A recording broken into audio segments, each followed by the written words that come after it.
Are you listening? Damn.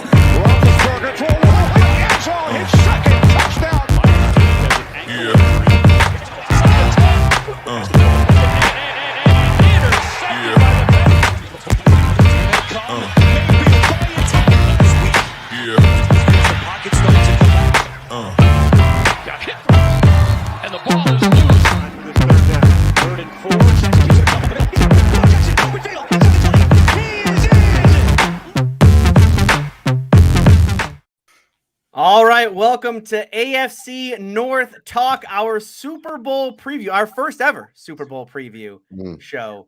Here we are going to be previewing the Bengals taking on. Yeah, it feels like that Paul Rudd meme. You know, he's like, look at us. Who thought we'd be here? Not me. But here we are. No, look. This is huge. This is huge. The Cincinnati Bengals have made the Super Bowl. They are facing the LA Rams on Sunday. We're going to give you our thoughts on the game. Let's introduce everybody here. I am Tony Serino. I represent the Pittsburgh Steelers. Quincy Carrier from the Cleveland Browns. Quincy, how are you? I'm good. I'm doing all right. And then of course we have our man of the hour, Ace Boogie from New Stripe City. Ace, how are you feeling today? It's unreal, guys. It's insane right now. So it's been a crazy week, crazy 2 weeks, crazy season. I just can't wait until Sunday, bro. I'm excited. I'm pumped. Yeah. So I know the feeling. It's like a long 2 weeks, right? You just feel like, can we just get the game going already? I've heard enough. I've talked enough about this game. Yeah. Sonny from the Ravens, he can't be here tonight. He is still feeling under the weather. Hopefully he's feeling better. He did send us a video, so we'll have his thoughts today on the Super Bowl and who he thinks is going to win. And of course, we want to hear your thoughts out there. Chat, I saw you guys already, yelling at us. It wouldn't be AFC North Talk if we started on time. Okay, I mean, if we say we're going to start at 5:15, just pencil it down. 5:20, 5:25, maybe 5:30. Who knows? 5:15 when you need to show up to the venue. You know what I mean? Doors open at 5:15. And then you get your snacks and you get ready. You know what I mean? You get comfortable in your seat. You have a little conversation, and then okay, show about to start. It's like the movie don't start the start time at the theater. Do it right. Like you got to do 15 minutes. Previews in. Got to get the previews in. Yep. And you know what? We love it because chat starts to fill up as we're in backstage, and we want to hear what you guys have to think. What you guys think about the Super Bowl? We're gonna read your super chats. If you want to let us know, send in a super chat. We guarantee we'll read it here on the show. Just like our good friend Nova Stone, $2 super chat. Would the Rams have made the Super Bowl without Odell? I don't think so. That's Nova Stone saying that. Do I think so? Telling me whatever happens on Sunday, the Cleveland Browns have had a hand in the Super Bowl victory. Thus, we can claim it because the Bengals win. They ain't beat us. You know what I mean? Right. The North still runs through us. And then if it's the Rams, look, man, we get an assist on that one because we gave them Odell Beckham for free. 99. Right. Didn't even make them trade a 7th round pick for it. People talk about that being like Randy Moss. Nah, at least the Raiders got a 5th out of Randy. We ain't get nothing. It's funny to go back and think about that Odell signing at the time, because I remember I was very critical of the signing, especially because at the time, remember, Robert Woods was healthy at the time. Yeah. When they signed him up. And I believe he tore his ACL like the day they signed him. Yeah, I mean, it was literally like days later. Like they knew his ACL was a little iffy. And I was like, it's on the brink. And yeah, I mean, obviously that has worked out really well because you do imagine that offense without someone, without a kind of number 2 receiver, right? They have that kid, Van Jefferson. I bet on Van Jefferson a lot last week, and that didn't come through. Yeah, wide receiver is also one of them positions that I'm just learning. I remembered this when the Browns had like Josh Gordon and a bunch of dudes, and I was like, oh, they're going to be fine with 2 of them. They don't need all of them. But I don't know. Wide receiver is one of those positions. It's like pass rusher. You just can't have enough good wide receivers. Like you never know who's going to get a hamstring injury here or there. You know what I mean? And all of a sudden, wide receiver is one of those positions too, to where you think you deep, and next thing you know, you got one of the worst rooms in the league. Like you're like, what happened? Yeah, that definitely has happened with the Bengals a lot of the times. Especially, I think it was one year we had AJ, Brandon LaFell, like John Ross, and all of these guys, and a bunch of them got hurt. John Ross didn't end up being what we thought he was. Like you just never know. It's always a mixed bag. And then like the last guy to make the roster, Auden Tate, ended up being like the last guy left and then was making some moves there. So you're right. Wide receiver is a position you just never can have too many because you never know who's going to go down. Wide receiver and DB, because you don't ever want to end DB up on your corner, practice squad DB. Yes. Like that. Well, all right. Well, we're not going to get into practice. You don't want to pick up somebody to be your DB. That's where you get it. When you pick it up, Robert Jackson, who's been on like every AFC North team. Yeah. Like, oh, the Bond situation in Baltimore. I did a classic video on my channel with like this guy we signed named Greg Mabry that we signed, and it was like right after the Steelers traded for Minka. So it's like the Steelers trade for Minka and get a viable starter, and it's like, all right, Bengals, are we gonna make some moves? And it's like Greg Mabry, and I didn't even know who the guy was. I was like, no disrespect, but who is this guy? Like, who is this guy? By the way, shout out to the Browns. One time we traded, what's his name? Demario Davis, who's been like one of the best linebackers according to PFF for like the last 5 years. We traded him to the Jets for Calvin Pryor, the third, who fought with Ricardo Lewis in training camp and got cut. We traded this man with a good player to cut him 2 weeks later. Yikes. All right, we got another super chat here from Ray Rags. $5 super chat says, as a Browns fan, Ace, I mean, this is in the most respectful way to you, but most disrespectful way to the Bengals. I hope the Bengals lose by 50. I mean, you should. Go ahead, Quincy. I was like, our Browns fans' hatred is the hatred out there, just the pure hating of Odell Beckham, gonna outweigh what they gonna deal with if the Bengals have parade. Like have a Super Bowl parade before the Cleveland Browns even get there. Like, whew. I'm with Tony on this. Like, if it was a team in the division that's in the Super Bowl, I'm not cheering for them. And I went on AFC North War Room, and they were like, "Yeah, no, you just never been to the Super Bowl before." I was like, "Look, I would never cheer for any of our division rivals in the Super Bowl to win a championship."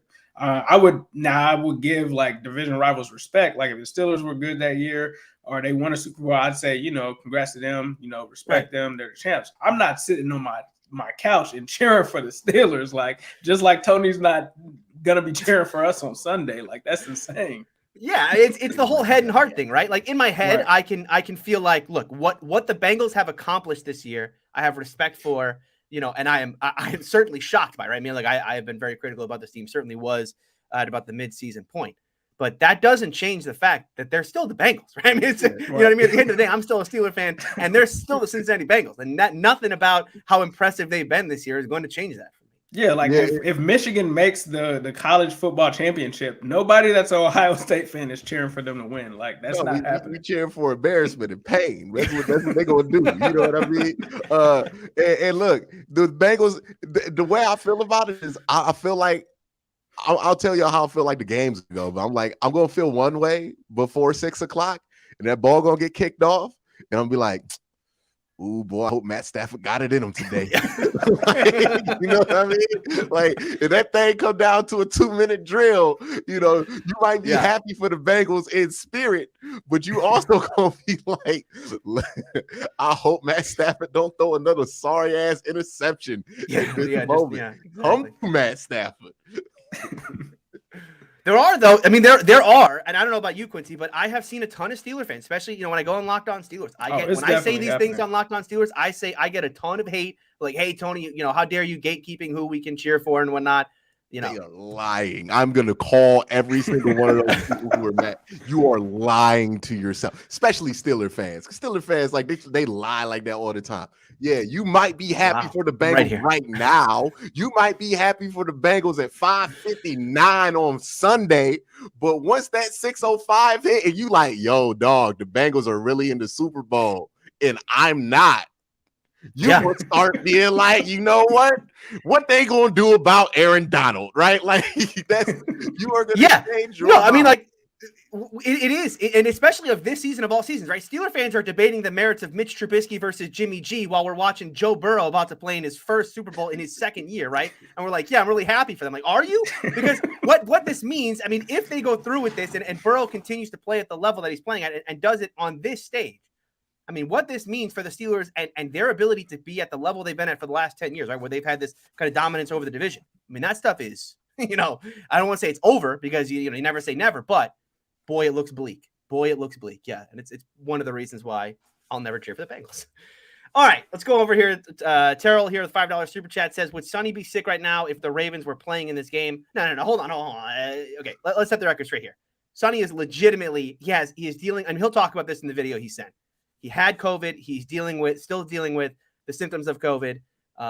He's having to go to work every day and then come home and deal with the fatigue and everything. So and obviously, also, keep in mind, Sonny is like 15 hours different than us on a time clock. So this is not happening at 6 o'clock for Sonny. This is happening at like 2 a.m. for him. So he's sick. He works. He's a father and a husband.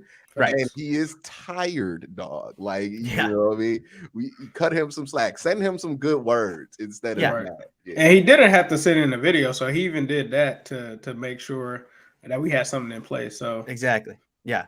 No. Shout out to Sonny, and hopefully he does start to feel better, because obviously this is, it sucks. I mean, I had COVID. Obviously, I didn't deal with the kind of symptoms that he's dealing with, kind of the longevity of it, but I can't even imagine. It's been weeks now he's going on this, so hopefully he starts to feel better. All right, Jay here, $5 super chat. Bengals defense has some nice matchups, strength on strength in the secondary. Hilton and Bates on Cooper Kupp, Awuzie on OBJ, Eli Apple on Van Jefferson, Flowers on Higbee. Actually, I don't know if Higbee's going to play. He's a concussion protocol, I believe. Not bad. I think I'm still not sure whether or not Higbee's going to play as well. I'm hoping not, but this is the Super Bowl. But Pro Football Doc, I think, came out and said that between Higbee and Uzomah, he felt like Higbee had a better chance to play. Now, Uzomah's already taken the knee brace off, so he's playing. So I would just prepare as if Higbee's going to play. These guys have been waiting their whole life to play in the Super Bowl. You can't Uzomah literally just had a knee sprain 2 weeks ago, and he's out there. Like, this guy, if he gets cleared, hopefully he can make it. Higbee's going to be a big matchup in this game, and I heard McVay talk during the their media availability. He said it was unlikely Higbee would practice. The problem with the concussion protocol, right, is like you can't fake your way out of it. It's an independent neurologist that's doing it. It's not a team doctor where they can just go like, yeah, he's fine, no headaches or anything. Nah, he's good. That's true. That's very true. So it's not like the MCL sprain where a doctor can just say, yeah, he's good. Yeah, you have to pass all of those tests. But I have seen the event an event. I think it actually happened with Logan Wilson last year, where he was in concussion protocol for like over 2 weeks. And I think it happened with Vontaze Burfict, where it was like 2 or 3 weeks. So it is. It definitely is a real possibility for sure. I do love, by the way, just to go back to the super chat, I love the Bengals and the swagger that all the fans have this week, as far as like, when I hear them say things like, yeah, Mike Hilton on Cooper Kupp, love that matchup for the Bengals. Love it. It's like Cooper Kupp nearly put up Calvin Johnson numbers this year. And Bengals are like, nah, I like the matchup, like Mike Hilton, especially, they reference like the game back in 2019 when he was on the Steelers. And the Steelers game. Yeah. He shut down Cooper Kupp. It's like, all right. The Steelers did a lot of things in that, on defense, and Hilton was a big part of it. But like Cooper Kupp is putting up, Cooper Kupp is like on a different level these days. And then I love it. But here's the thing, and I don't even disagree with them, because like the Bengals, they deserve the swagger. They just beat the Chiefs. They're on this run right now where, this defense is playing at a level. This defense, I read this stat this week, and it blew my mind. The Bengals defense has ended every single game of this playoff run with a turnover. Yep. Every single game, they have come up with a big turnover to win the game for them. How could you not have the swagger? And then on the other side, I hear a lot of Bengals fans say like, I love this. I hope the Rams put Jalen Ramsey one-on-one with Jamar Chase. I'm not gonna lie, I do hope on that. See, and I respect Jalen Ramsey, but Jamar Chase one-on-one, bro. It's just, I'm not saying that he's just gonna go off for 200 yards or anything like that, but that is a fatal mistake of playing him one-on-one. It worked one time. Oh yeah, with Cleveland, I think he did play him pretty good. Greg Newsome, right? No, it was like a combination of Denzel and Greg Newsome, but right. Yeah, because they don't travel, right? But you gotta think it's one of those weird things. That Mike Evans game was not too long ago, where he kind of did some things. Ramsey can be had. Yeah, Ramsey can be had. Didn't Ramsey give up a long touchdown in the? No, that was. Here's the flip side. What are their of safeties though for the Rams? Because aren't they? They were playing Eric Weddle. Yeah, Rap is healthy now. The flip side to that, though, Tony, is some people are suggesting what they should really do is put Ramsey on Higgins and double chase. And I agree with this. I would rather us play one-on-one with Jamar Chase on Jalen Ramsey than having that happen with the flip side of it. I agree with that. I know I've read a lot of stuff this week about, this matchup in particular, the Jalen Ramsey versus Jamar Chase matchup right now. The Ringer wrote a big article about how that matchup is this game. The winner of that matchup wins the football game. Facts. And I keep saying to myself, like, are we sure that matchup's even going to happen? Because if I'm the Rams, don't I just roll a safety to his side? Because, it's not like Jamar Chase has had these gigantic games throughout the postseason. He had that long one against Tennessee. But it wasn't like, again, he wasn't stretching the field. There was a catch and run situation. Right. So if you can kind of limit him and limit his explosiveness down the football field, then you put Ramsey one-on-one with Higgins. Like, to me, that is why we're welcoming it, because everybody's been putting someone over the top, and we're like, all right, nope, let's get this thing recovered. And it's must-see TV. Like, it is. That's what I'm saying. Football fan and me just want to see that to see what happens. Like, what happens if he goes one-on-one with Jalen Ramsey? Like, is he that good? No, I think he's that good. So I'm like, yeah, he might get him. You know what I mean? That's a boxing match. How crazy is that, though? The best corner in the league right now versus a rookie wide receiver. And we're like, I think the rookie might be, it might be tough. It's going to be a tough matchup for the best corner in the league right now. Tony, it's a rookie who didn't even play football last year. I know. That's what people forget. I know. Rusty. He's rusty. He's not, actually. Like, if this is a rusty Jamar Chase, I need to find a new hobby. In this one season, he has played almost as many football games as he did in college. Here's the scary part, Tony. We had Jamar's dad on the other day. He said that Jamar, after the week of the Chiefs, he just learned how to adjust the NFL speed. So you know how wide receivers, like rookies, always talk about they had to get used to the speed? Yeah. He said that he just got used to the speed in that first Chiefs game in week 17. And he was like, that's why he was able to have that long. So I'm like, this kid is just now getting the speed, and he's just insane. No, it certainly is. Like, there are certainly situations that Jamar is in now where he certainly still has to feel uncomfortable. And it's a scary part when you think about, like, okay, this is Jamar Chase now. What happens when he gets a little more comfortable with what he's seeing, and especially with like the option routes and certain coverages he's looking at, and him and Burrow kind of working that out. Imagine they start using Jamar Chase like Debo. What's that? Use him like Debo? Yeah, imagine they start using Jamar. No, I've said that. I'm like, Debo, like, you he's so damn slippery like that. Oh my! Because you always like he's too physical as an outside receiver for me to ever screw around with him, like in the backfield where he's not, always a threat down the field. Even if he's running a slant, right? Even like, here's the thing: he's just too good at wide receiver to do the Debo Samuel stuff. Right, it's an opportunity cost problem. Are these 7 yards worth the 30 we ain't gonna get? Right, because even look, he's always gonna have the threat of the double. And the threat over the top, but that what he can do with the run after catch on a slant, like I just don't want him on like an orbit motion type deal where the whole defense is like, okay, we don't have to worry about him going deep right now unless the play takes forever to develop. But see, we have to do that sometimes if they do the double team. So like, if they do double us, we got to figure out like creative ways to get the ball in his hands with, like, he did some stuff last week with like some motions and stuff like that, and he's also like a good decoy. Like whenever someone sees Jamar Chase moving, they're like, oh, what's about to happen? Yeah, and the other thing I liked is Taylor has started to do this idea where, look, every time they're going to go up against too high, he's like, look, well, I'm just going to go 3-by-1 with the 1 being Chase, and that way I have a numbers advantage on the other side of the field, right? If you want to double Chase, if you want to roll coverage to a single receiver side, fine. I got 3 guys on the other side. I'll find, between Uzoma or Boyd or Higgins, like I'll find a receiver, and that's certainly been a key to the Bengals' success, especially in the postseason. All right, let's keep going here on Super Chats. Appreciate everybody here tonight. We have almost 300 people watching. If you guys could like the video real quick, that would help us spread the word about the show. We got another Super Chat here from Akila the Great. $5 Super Chat says, I don't know why Browns hate Odell when Baker and Kevin were the issue. They hated Odell when he was on the team. Yeah, the Odell stuff. They never, like, a lot of people never embrace him. The people who are really loud about Odell right now that are hating on him are the same people that would argue with when I'll tell them, no, I think the team's better with Odell. Well, oh no, Quincy. And then they've said this for 3 years. And then they get proven wrong. And then they're like, oh, well, it's not actually that good, guys. And it's just like, come on, just take the L. Just take the Odell. Like, take the L in the Odell, y'all. We messed that up. We're gonna be on Sports Center top 10 bad moves of the decade. It's just gonna be one of those things. Like, that was truly cutting Odell for free. Like, whether you thought he was good or not, was a Browns is the Browns moment. Well, was the first one of the decade. I don't know if cutting him was because once you get to that point with a player where they what don't want to be there. Why did you get to that point?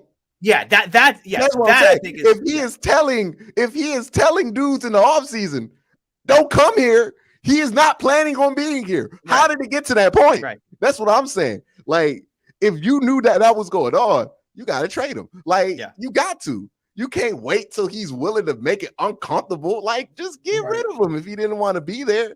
Like, that's my main thing. You just let that just go for free because you just decided to be negligent on that whole situation. And that's the Browns moment. That's first one of the decade. Hopefully we don't have more.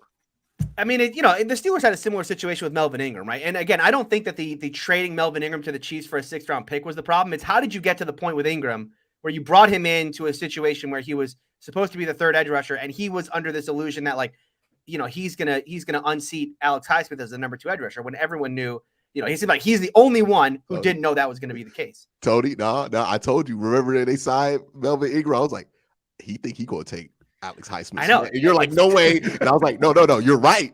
But Melvin don't think that. Right. And that, but the only, and look, and this is not like a criticism of Tomlin, right? Because Tomlin is, very much like a player's coach. And when all the players talk about him, they talk about how forthright he is and, how honest he is.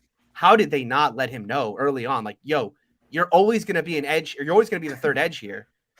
I don't know. That's a weird one. I mean, in Melvin Ingram, I mean, at this stage in his career, I'm not mad at the Steelers for playing the young guy over the guy that's the older guy. Like, he could have came in that role as like a backup and still probably contributed. But he was coming off of a bad season for Melvin Ingram standards, at least. Right. I think he only had like four sacks or something. Yeah, it was pretty low. So, I mean, what are we doing here? They were bringing in an old star, though. They're never going to not think they're – Chad Johnson still think he could walk onto a roster and be a number 1 wide receiver today. Like, they're never going to accept that they're no longer a star player, right? And honestly, it makes even less sense to bitch about a starting job as a pass rusher. This concept of starting on a defensive line means absolutely nothing. Nothing. That is true. That is very, very true. It means nothing. And one other thing on the Ingram thing, like getting a 6th round pick for him was probably a good thing at the end of the day, because the alternative is keeping him, and really where the Steelers are going to be that much better off with Melvin. Like, were they a Melvin Ingram away from beating the Chiefs? I'm going to say no on that one. I'm going to say they had a few more issues that day. Professor Chaos here with a $5 super chat says, don't know if it will happen, but after Jarvis crashed Odell's press conference, I feel he will be a Ram next season. Sneaky place for him to go? Kansas City. Oh, take Juju's spot? How? Oh, yeah. Poor Juju. Juju's got his heart set on Kansas City. Well, I think they would. Who would you go with? Right now? If you're in Kansas City situation where age is less important. Yeah. I'd probably go Juju. And I know I say as a Steeler fan, it's like I'm biased, but I just think there's a ceiling with Juju that we saw, in the AB era. If he's not like the number 1 D guy. Chiefs, though, you're never going to see his ceiling, because if he has that 1 good year in Kansas City, he's signing somewhere else the next year. True. Juju weren't they talking about him playing with the Cowboys or something? Didn't he recently say something? Room. I don't know. Juju gonna milk this free agency thing. So there was a big thing, slight derail of the podcast, but he said this thing about how the locker. He was so impressed with Dallas's locker room, and the Steelers still have like wood lockers or whatever, right? And then everyone took Steeler fans took like crazy offense to this, like, oh, he's dissing the Steelers locker room, and it's like, yeah, I mean, look, if you look at Alabama's locker room, okay, if you ever do like a YouTube video of Alabama's locker room, I don't know that there's an NFL locker room as nice as what the Alabama Crimson Tide have. Right? I mean, like these modern locker rooms are insane. Yeah. All the SEC schools are insane. Georgia got crazy facilities. Yeah. They put all the money that they make into that facility, and then it's like it's much nicer. Like, we could joke about when people go from Ohio State to the Bengals and be like, oh, the facility's actually worse. But it's because Ohio State like has a ton of money that they're just bringing in specifically Right. to have the most. It's ridiculous stuff too. That's not even useful. Like No, I know. It's hot tub where you can play video games. And what's that going to do for the team? Like, is that on all the time? Like, and I mean, of course, they can afford that stuff when they don't have to pay college students. Yeah, that's what they do. They do it because they're like, right. look at what we give you. You know what I mean? But like, it's like, nah, dog. I think they would like to check. Yeah. So I the locker room thing was just silly. All right, let's keep going here. Phil, the $5 super chat says Browns fan, but the Burgatory in Pittsburgh is the best of the cities. Also, Ben is going to be White Goodman on the couch at the end of Dodgeball. I should have won that match. Okay. Chuck Norris. The reference, but I appreciate it. Okay.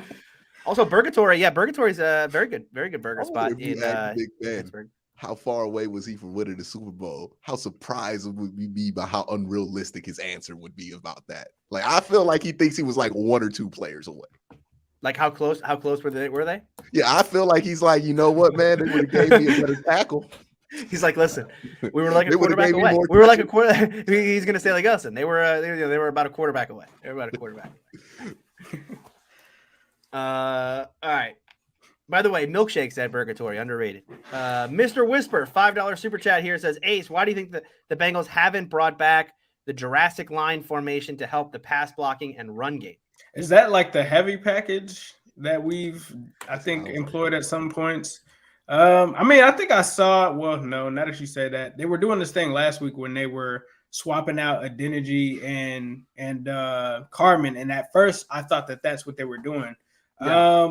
I'm sure that they'll probably bring that back potentially in this game with Aaron Donald, especially with him being able to line up everywhere. I think you're going to definitely see them concentrate on Aaron Donald. I think when you look at the Titans game and look at what they did in the Chiefs game, it was very similar to what they've done at the beginning of the season whenever they had some of those big sack games with bringing in extra guys in the backfield to help block, such as a tight end and some Samaje Perine or something like that. I think that you could see the Jurassic line formation. But I think the reason that they haven't done it is because the strength of this team is kind of the skill players, and the more skill players that they can put on the field, I think the more things that they can do. So I think that's one of the reasons they haven't gone with the super heavy formations. Yeah, who was it? Was it Pecco that went on one of the shows and was talking about how the line, he's like, look, the game plan is simple. We just double team Aaron Donald and we slide protection to Von Miller's side and we chip him with a tight end. Right. And that's the whole game plan. And I started thinking to myself, because I've been thinking this whole game or this whole week, it does feel like the kind of game where the Rams blitz a lot and maybe, they just shouldn't do that. Right. I mean, much like the Titans, when we talked about going into that game, well, they're only going to rush 4. They're just going to rush 4. And then it's like, nope, they're changing it all up and they're going to blitz. Like in this game, I felt like, they're not going to blitz because you can't blitz Burrow at this point. You got to just rush 4 and hope that Donald and Miller are going to get there. But then when I started thinking about that, and I was like, okay, well, every play is going to be about the line, figuring out where Donald is and where Miller is. And that obviously is going to lead to miscommunications on some blitzes. So then I thought maybe they should blitz. And it's like, again, there's so many parts of this game where I just can't wait. Like we talked about with Jamar Chase versus Jalen Ramsey. I just can't wait till the game kicks off so we can start to get answers to a lot of these questions. There's a lot of chess piece stuff in here that it could go, any number of ways. And that was what was crazy about the Titans game. And that's what's like the big overlooked detail. Cause we went into that game talking about, the Titans don't blitz. They're like second to last in the league with the blitz. Yeah. They're not going to like immediately off the first snap, they were blitzing. So you just never know what they're going to do for sure. All right. Ray Rags here with another $5 super chat says, I will never forget the Sam Weish, you don't live in Cleveland, you live in Cincinnati quote. So I will never root for the Bengals. I respect that, Ray Rag. Like, honestly, I respect that. If you hold your fandom that high, I respect that. Yeah. There's no reason for an AFC North fan who's not a Bengals fan to be cheering for the Bengals. I'm sorry, but that's just the way it is. That's facts.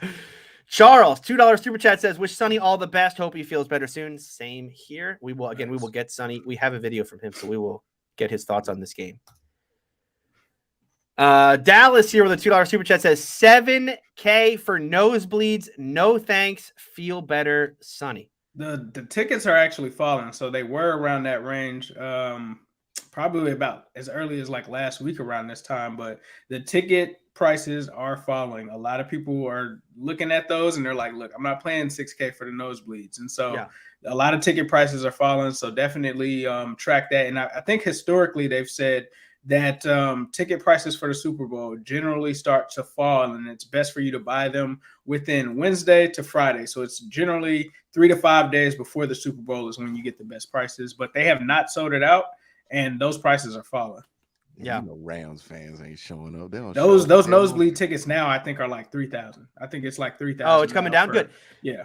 This is always my strategy when I want to attend a game. And this is dangerous, but I like to wait till like the night before the game. Night before the game, hit up Ticketmaster, hit up StubHub. As long as you don't have a weird number, like you need like 7 tickets or whatever. If you need 2 tickets to a game, right? It's just gonna be you and someone else going. You wait till the night before the game. Those tickets prices start. You know what? I'm starting to figure things out as the longer we do this show. If Tony was a quarterback in the NFL, he'd be Brett Favre, man, because that man loves to gamble on anything. Well, he is going to take that chance. Tony has never met a chance, a lick that he is not willing to see out. Like, Quincy, I mean, you know this. Sweating it out. Got a hotel room in Kansas City. He's like, no what, baby? I'm not buying the ticket. I didn't buy the ticket until the day before the game. The day before I literally was in Kansas City when I bought the ticket. Flight in my hotel. We gonna see what's up. We'll see. You know, the tickets explode. It's like $1,000 a ticket. Well, listen, hey, man. Look, Kansas City got to watch it at a bar. Quarterback, he played just like Big Ben. He just gonna throw it up sometimes and just see what happens. Because you know what, baby, tickets are out there somewhere. maybe somebody forgot. You know what I mean? Hey, listen, I bet on the Pro Bowl last weekend, so I'm reaching a low point. I bet the Pro Bowl. I bet the under because like 4 of the last 5 Pro Bowls have gone under, and I've seen the effort that these players give at the Pro Bowl, and it is 0. But once I saw like the defense is giving, I mean, less than 0. I mean, there was no defense. Yeah, honestly, this year was better than it was like because 2015 was the one where they weren't even like they would snap the ball and both lines would just stand up and talk to each other. Yeah. It was like, oh. There was basically 2-hand touch. Like if you even came around an offensive player, like they were just 2-hand touch. Just get rid of that game. Like that Mac Jones one was ridiculous. Where it's like the play's over, they're just watching Mac Jones run like another 40 yards. But that play where he did the gritty at the end, it did make me think that there needs to be a prop bet for how many gritties we're going to get on Sunday, right? How many are we going to get? I do need that. That's a great prop. That would be a great prop. And I would definitely bet it. And I'm probably taking the over. All right. Oh, yeah. Well, if you're taking the over, that means because the over only happens if the Rams start to run it up. Because that's when the most gritties are going to be hit, right? No, Jamarr will do one immediately. Jamar will do a gritty, right? If he scores, but it's going to be relying on Jamar scoring. If the Rams start running it up on the Bengals, you're going to see DBs doing the gritty. You're going to see linemen doing the gritty. Any defensive touchdown is a gritty. Von Miller will most definitely sack Joe Burrow and hit the gritty right there. No, you can't. That's a big that's a no-no. We saw this. L'Jarius Sneed who hit who did it right to Jamar and then like it's not smart. Did it again. It's not. Yeah. It's like doing the discount double check, right? But that's the Bengals thing, right? It's like whenever a team starts riding on you and you got a player that got a signature celebration, let them get up 14. They're gonna start doing all of your celebrations. When Sonny gets back on here, ask him how many times people start doing Ray Lewis dances when they get up on the Ravens. You know what I mean? Like, true. This is the analysis. By the way, this is what makes AFC North Talk so great. This is the analysis you're not getting anywhere else, which is how many gritties will there be in the Super Bowl? All right, before we continue, got to pay some bills here. I want to give a shout out to Manscaped, by the way. For those of you who've been following the show, we usually take the month of February off here after the season. Obviously, plans changed in late January as the Bengals made the Super Bowl. And shout out to Manscaped because, again, we're going to take the month off, so there was going to be no sponsorship deal. We reached out to them and said, hey, Bengals made the Super Bowl. You want to sponsor it? And they said, of course, the Bengals are in the Super Bowl, so let's give some love here to Manscaped. And what a time to give some love to them. It is Valentine's Day. Roses are red, violets are blue. Don't let a wild pube wreck you. No. Valentine's Day is just around the corner, and our sponsors at Manscaped are here for you with the best tools to get your balls ready for this special occasion. This Valentine's Day, it's time to join the 4 million men worldwide who trust Manscaped, the leaders in below-the-waist grooming with our exclusive offer. Go to manscaped.com and use the code AFC North Talk. That's AFC North Talk, all one word, for 20% off and free shipping. The holidays went by so quickly. Did you remember to take care of your package with the best tools for the job? The Performance Package 4.0 from Manscaped is just the thing every guy needs in their life to make each and every day just a little more special. The number one product in this package is the Lawnmower 4.0. The electric trimmer is designed to trim hair on loose skin. And get this, the trimmer's advanced skin-safe technology reduces cuts and nicks on your delicate balls. It even has a 4000K LED spotlight, so you can shave anywhere your heart desires. And did I mention it's waterproof too? I like to propose making February 13th the national holiday as National Shave Your Balls Day. Who's with me? I think this is one holiday men and women can get behind. This package also includes the Weed Whacker nose and ear hair trimmer to whack all the worst weeds.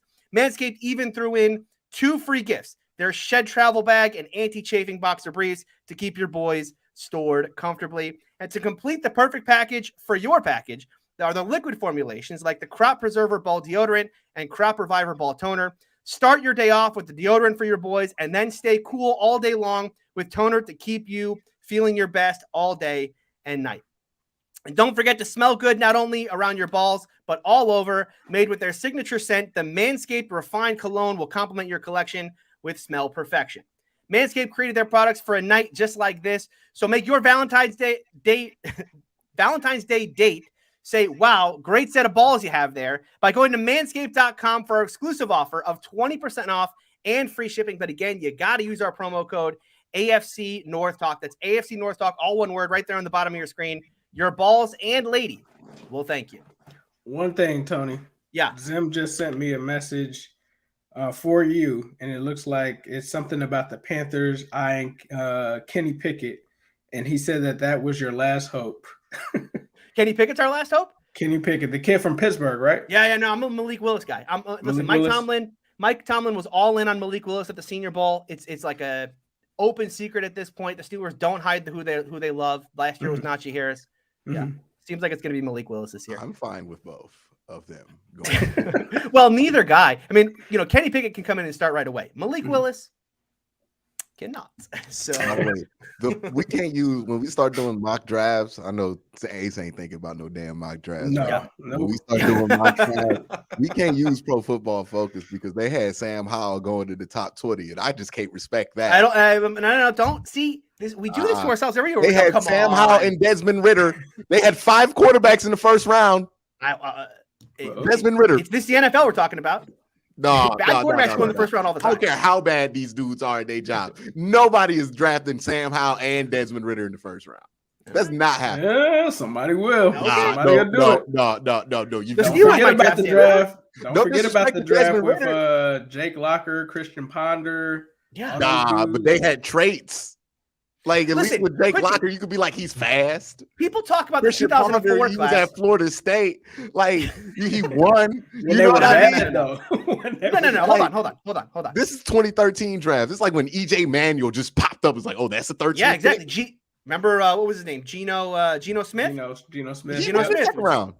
Oh, that's right. He didn't go in the first round. Yeah. All right, that was the one year. Bridgewater win in the second round. You know who won the first round that year? Oh, there was a first. Oh, it was Brandon Whedon? No. The Geno Smith year? Yeah.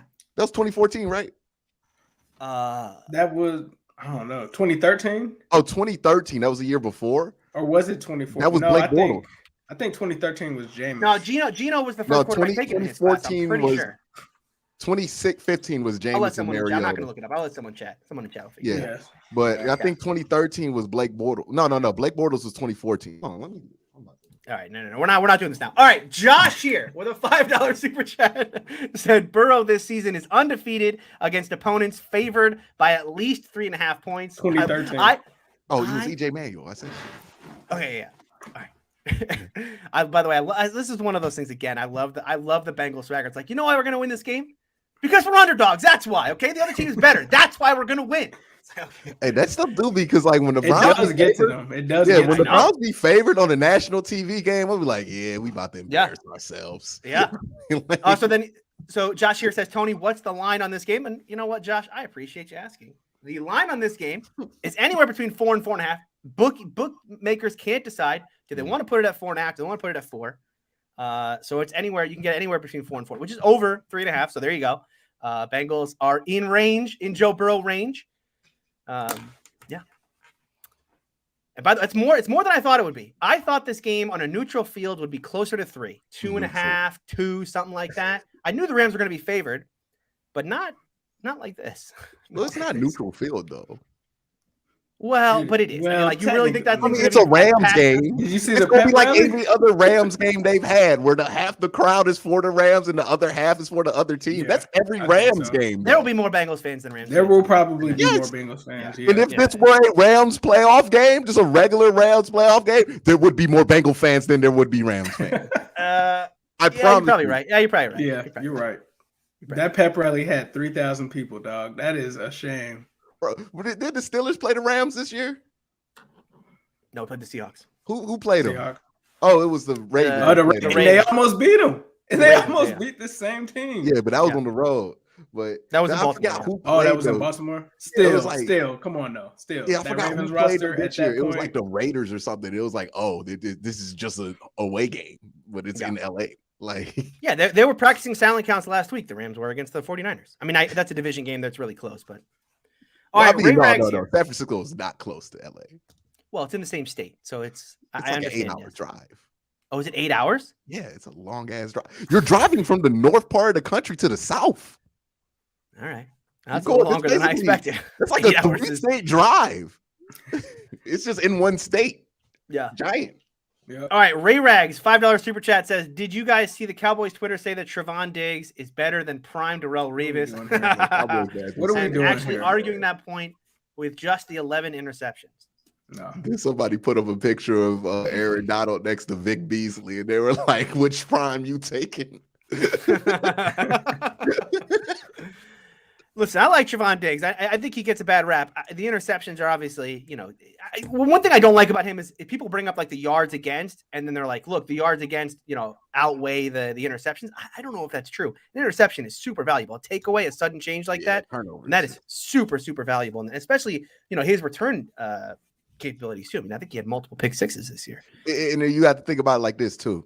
If Jameis Winston is unplayable because he throws too many interceptions, and it makes his production not valuable, then that has to work for a defensive player where getting those interceptions has to be much, much more valuable than getting toasted for 20 yards here and there. Right. I'll take it if you're going to give me 11 interceptions. It's the Marcus Peters thing. It's Marcus Peters. Yeah. It's prime Marcus Peters. This is pretty much what it is. People forgot about prime Marcus Peters. Yeah. But, Marcus Peters would be 11 interceptions, 11 touchdowns. But hey, baby, you getting them turnovers.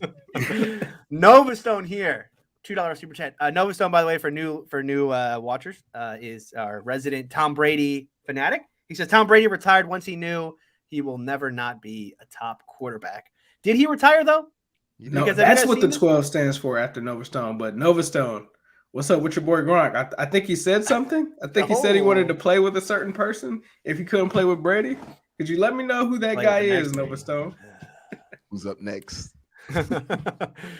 By the way, Tom Brady left the door open this week to come back. I don't know if you guys saw that.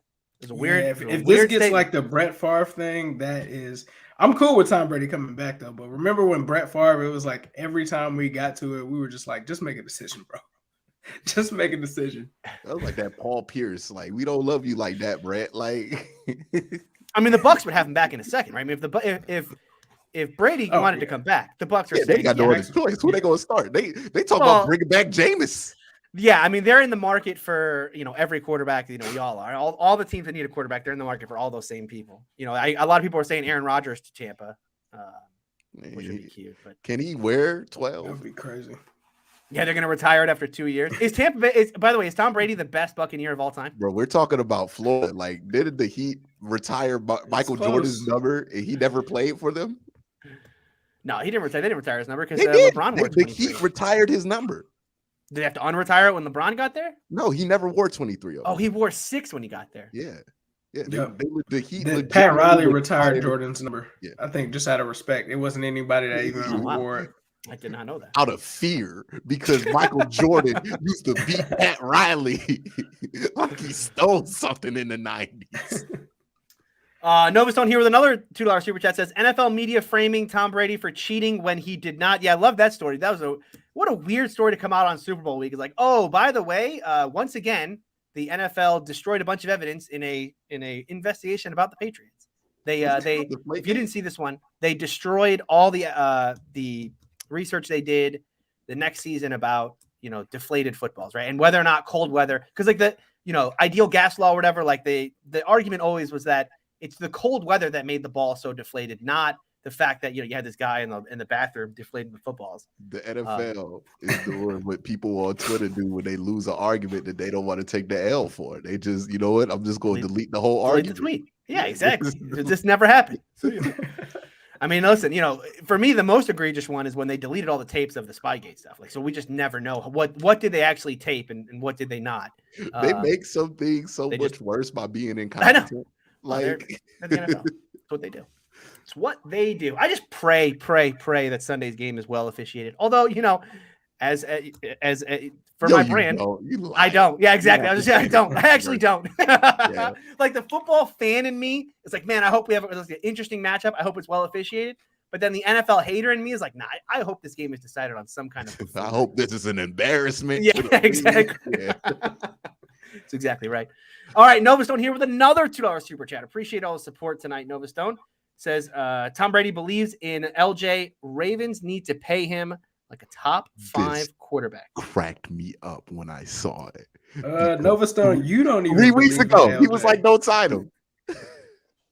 Novastone, you don't believe in LJ, which I don't know why and why not, because LJ is a great quarterback. But you don't even believe in Lamar Jackson. Because wasn't he saying last week that they needed to get a pocket passing quarterback? He said they need to, move on. Yeah. Yeah. But the power of Tom Brady compelled him. Is Lamar still acting as his own agent in this whole? Because I know the contract negotiations are going on now. Because this is technically Lamar's 5th year, right? He should not go into his. See, that makes me nervous about it. If he's still negotiating, because I'll say this: you need an agent. Because you don't need to be the dude hearing what the team is saying about you in a contract negotiation. Yeah, it is never going to make you want to work for your employer if you know what they saying about you in your contract negotiation. Yeah. Like that is not going to be a helpful thing for them. I'm wondering if this thing keeps getting strung out. Like, are we going to enter the first NBA type situation where a franchise level player just is a free agent after his rookie deal? Kyler Murray. It's happening right. It's happening before our eyes. Hey, man. Kyler Murray's, I've been held back by Cliff Kingsbury far too much in my football career. Because remember, he looked booty with him at Texas A&M when Cliff Kingsbury was offensive coordinator over there. Yeah. All right. Landon here with a $2 super chat says, what are your thoughts on Hugh Jackson's accusations, which he then rescinded, which was cute. A classic Hugh. Yeah, I think I'm gonna be as generous as I can to Hugh because I already know I don't like Hugh that much from like everything that I've interacted with, but I'll be fair to him. I think Hugh was just complaining about the Browns, right? Like he was just probably like, oh man, they set me up there. Like, you know how Hugh is. Like Hugh's gonna say that about that time in Cleveland. He's like, he didn't feel like he got a fair shake. He's been saying it, going on TV, saying it for like 5 years. And this time it got traction more so than I think he thought he was going to get. And he just kind of ended up in a situation where he kind of ended up kind of looking kind of goofy in a way. But like, I don't think he meant to like add his name to this whole thing. And like, he spoke out. Like, I think he was just like, how they do in Cleveland. They do the same thing there. And then somebody was like, for real? And then he was like, oh, you taking this serious. And it became a whole nother thing. That man trying to coach at Grambling right now. Like, I don't think he wanted to be in the middle of all of this. But I think he wanted to like, hey, this will be a cute thing that I can like, throw out there. And then it blew up way bigger than he thought. And he realized like, I got to reel this back in. Because what Sports said it called, he was like, oh no, this got too big. Yikes. Yeah. The whole stuff with the Dolphins paying Flores to lose games, though, that seems legit, and that is going to have. That was definitely legit because I remember that was the tank for Tua Bowl between the Bengals and the Dolphins, and they made like shirts like week 2 for that.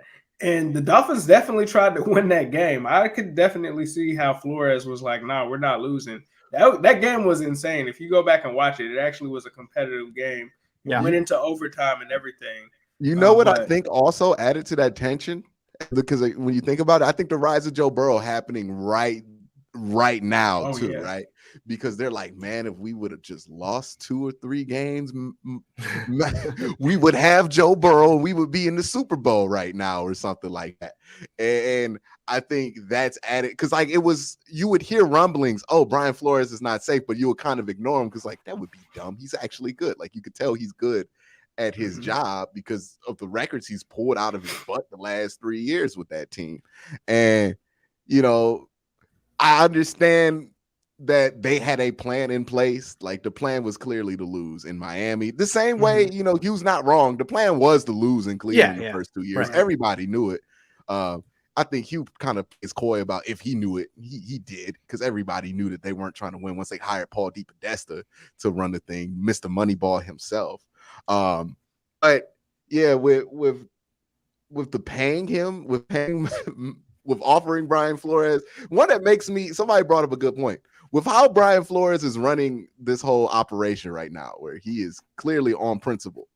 How in the world did you think that was the dude you want to hire if you want to lose games? Like that does not sound like a man that's going to be okay with, like, that's not who you hired. He wasn't. Yeah. And that's part of his lawsuit. It's like, look, I did not try to lose games. I went out there and tried to win, and that lowered my standing in the organization. Right. Yeah.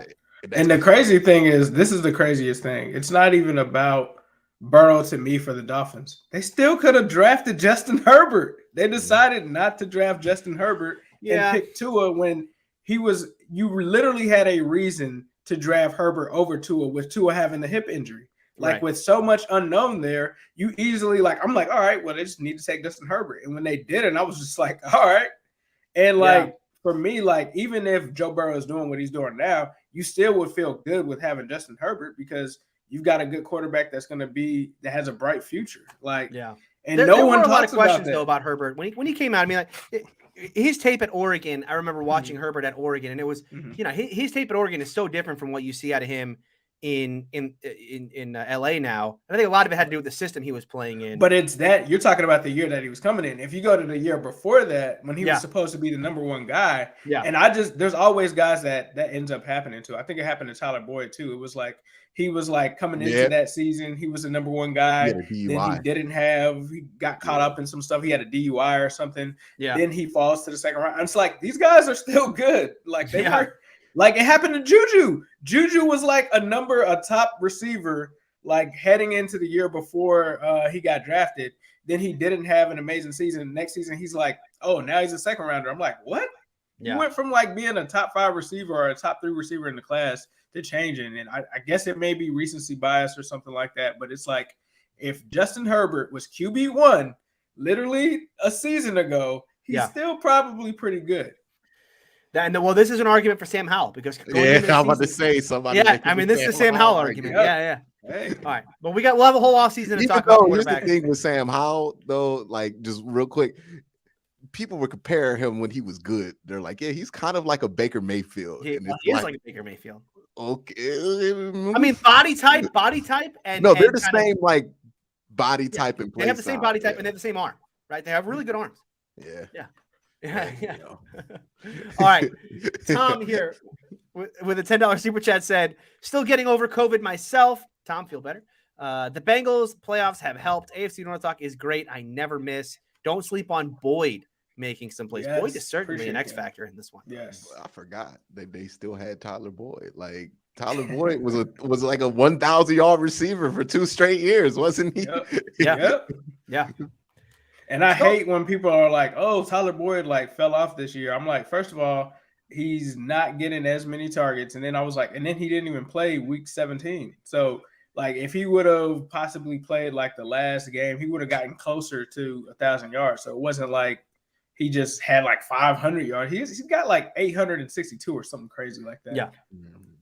Yeah, he's not had a bad year. He's not a bad year whatsoever for Tyler. And he's certainly an X factor on Sunday. You said not like Allen Robinson. Yeah, he wasn't like Allen Robinson or nothing like that. Let's see what the Tyler Boyd prop is. Let's look at Tyler Boyd over receiving yards. What's Tyler Boyd Super Bowl MVP prop? Oh goodness gracious! Ooh. Devon Miller was at 5,000. You get on me for betting on crazy stuff, but then you always want like the 1,000 to 1. Like let me turn $5 into If Tyler right Boyd here. was the MVP, there's no way that Joe Burrow isn't the MVP. Like if Tyler Boyd had that crazy of a game, yeah, the odds have to be immaculate. But having Joe Burrow would have to get hurt. Tyler would have to like throw a touchdown, quarterback. run one, and then catch one. that is true for the Bengals, but that's not true for the Rams, right? There is certainly a world No, where no. even in a good Cooper Matt Kupp Stafford would game, win it. Cooper Kupp wins the MVP, right? or Odell. I don't know if it's Odell because I do feel like with Cooper Kupp, because he's not going to win the MVP, because the writers are the ones that vote on this. Oh, yeah, they'll vote Cooper Kupp as like a protest for not winning the MVP type deal. By the way, Tyler Boyd receiving yards over under 40.5. What? Yeah, How 40 much? and a half. How much is the over? It's even odds either way. Ooh. I mean, you're just paying you're paying. Oh, either way, yeah. So Yeah. it's not to your advantage to go over or under. Yeah. You're getting even money either way. Actually, it's juiced a little bit to the under, so you're better off going the over. But and Tyler Boyd, I don't know. That number scares me a little bit because in a game where Jamar Chase goes off, I don't think Tyler Boyd goes over 40.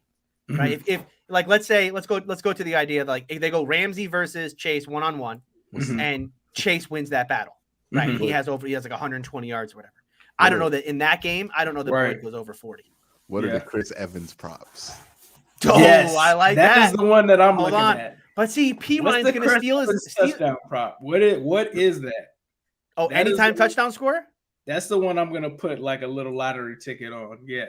Ooh, you guys. Chris Evans against one of those linebackers on like a surprise play or a screen or something like that. I really like those chances. It's got to be like plus 10,000. And I missed this one. I almost wanted to bet this one when the 49ers and Chiefs went to the Super Bowl, and it was like Raheem Mostert touchdown. And I was like, I want to take that one. Yeah. And in the 11th hour, because obviously you can't gamble in Florida. So we were going to have to send some money to someone. And my friends were like, yeah, I can't trust that. And so we ended up not doing it. And then like 2 plays, like I think the first quarter, he scores a touchdown, Raheem Mostert. And it was like plus 8,000 or something like that. Wow. I'm trying to look up. What was it that high? Jimmy Garoppolo was the quarterback. Who else is going to score that touchdown? He was like a backup. He was like Mostert was. Yeah, like, they had like four. They had 4 running backs in San Francisco that they always run because it was like Mostert. It was a bunch of just dudes that I've seen be third running backs everywhere else that year they had in San Francisco. That and Julian Edelman, the plus or minus or what it was is usually like 5 or 6 receptions. I would always bet that. I would always take the Julian Edelman 5 or more receptions in the game. Yeah, that's always a good problem. I can't find any time touchdown scorer for Chris Evans, but I will continue to look it up as we go on today's show. Don't worry, I will come through with this eventually. All right, let's keep going here though. We have a super chat here from Ray Rags. $10 says those locker room quote improvements in college are all to make it look like they made no money on the books, so they can show no profit. That was one of the reasons the NCAA gave to not pay the players. You have to love that. When they, when the Packers show off their books, because the Packers, they do their kind of public filing, and they're like, we made $200,000 last year. But yeah, definitely, yeah, sure. Definitely, yep. Yeah, sure, yeah. Cool. All right, let's keep going here. Soul Train, $2 super chat. Will this big game start slow for both teams? That's a great question. It could. I mean, I think if the Bengals come out how they've come out throughout this season, it could start slow for them. I don't know about if the Rams start slow or not. I'm not certain about that. But it could. I mean, with the defenses that are in this game and the nerves and everything, it could potentially start out slow. See, when you talk about starting out slow like this, right? You do wonder about, obviously running the football is a way for you to start slow. Mm-hmm. But I wonder about, especially for the Bengals, right? The opportunity cost of taking the ball out of Joe Burrow's hands. Chris Evans plus 900 anytime touchdown on my bookie. Okay, 9-1. I don't hate that.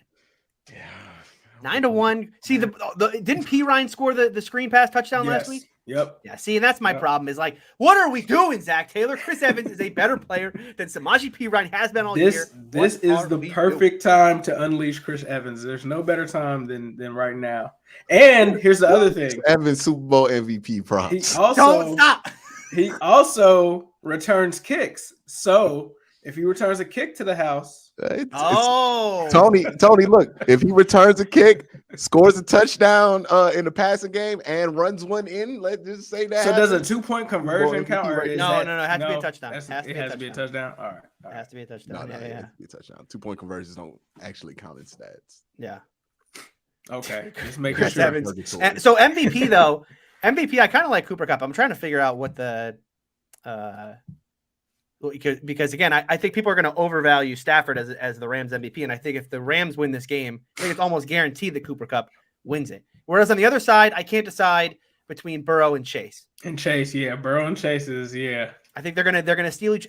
Obviously, if they win the game, likely both have big games, and then who do they give it to? They're gonna give it to Burrow. It's 100% going to be Joe Burrow. The energy right now is there. The NFL wants to make Joe Burrow the next star. I think so. I think that's where everybody's going. People like Joe Burrow. Joe Burrow's cool. Joe Burrow's funny. Joe Burrow is he just seems like the dude that everybody want to get behind, right? His old tweets been coming up for 2 weeks, and it's this is the only guy I know with good old tweets. This is how you know they're vetting him. So if Joe Burrow has a remotely good game, this is the NFL. People want to crown Joe Burrow in this moment. So Jamar Chase might go off for 200 yards. They're gonna want to crown Joe Burrow. That's the energy in the air. You could just feel it. People he's next up. And I'm going to say something that's going to sound very bold here, but it's going to be true if you really think about it. Whoever wins this Super Bowl this year will punch their ticket into the Hall of Fame. Yeah, I can see that. Stafford won't get it. Well, okay. If Stafford wins the Super Bowl. If Stafford gets a bowl, he's getting into there because he's got the numbers. Well, despite it not being true that he did not get help in Detroit, they will rewrite that history. Yeah, they'll look at Stafford will probably get in. Yeah, I guess they'll look at his numbers, and then he's got the ring. He'd be in. Yeah, he'll be in. And if Joe Burrow gets this one, as long as he's decent for the rest of his, he'll get in off the strength of this year. That turnaround. Yeah, if he has because you can get into the Hall of Fame off the strength of 3 good seasons. Marino had 3 just fire certainly seasons. Trajectory wise, yeah, he's on that. Yeah, Russell Wilson's about to get into the Hall of Fame off the strength of 4 excellent seasons. He's been good after that, but really. But that's the Terrell Davis effect. We set that. I mean, the voters set that preference when they put Terrell Davis in the Hall of Fame. Right, Terrell Davis had 4 good years, and one of them was a 2,000-yard season. And he won 2 Super Bowls, and it's all right, well, that's good enough. So once you set that as a precedent, then you have to start letting guys like Eli in and. Guys like Russ. People think you have to put together 10 great years to be in the Hall of Fame. You put together 2, 3 hot out. How many of our favorite artists of all time have dropped 2 albums? If you just put together some memorable stuff in a year or 2, people remember that forever. You know what I mean?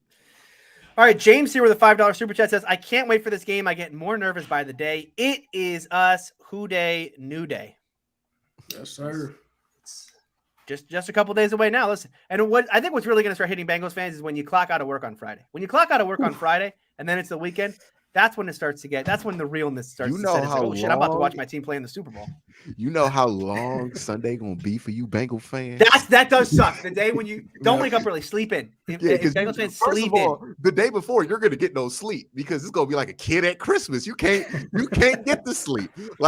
You're gonna have to use some something else to get to sleep. And that's fine. The day before is fine. You'll rewatch the conference championship game, rewatch cool highlights and stuff, and then you'll do all that Saturday. But then Sunday, you're out of those things. You can't. What are you gonna do that shit again? No, right? And the pregame shows, the Super Bowl pregame shows suck. They're gonna get. It's all awful. None of the NFL pregame.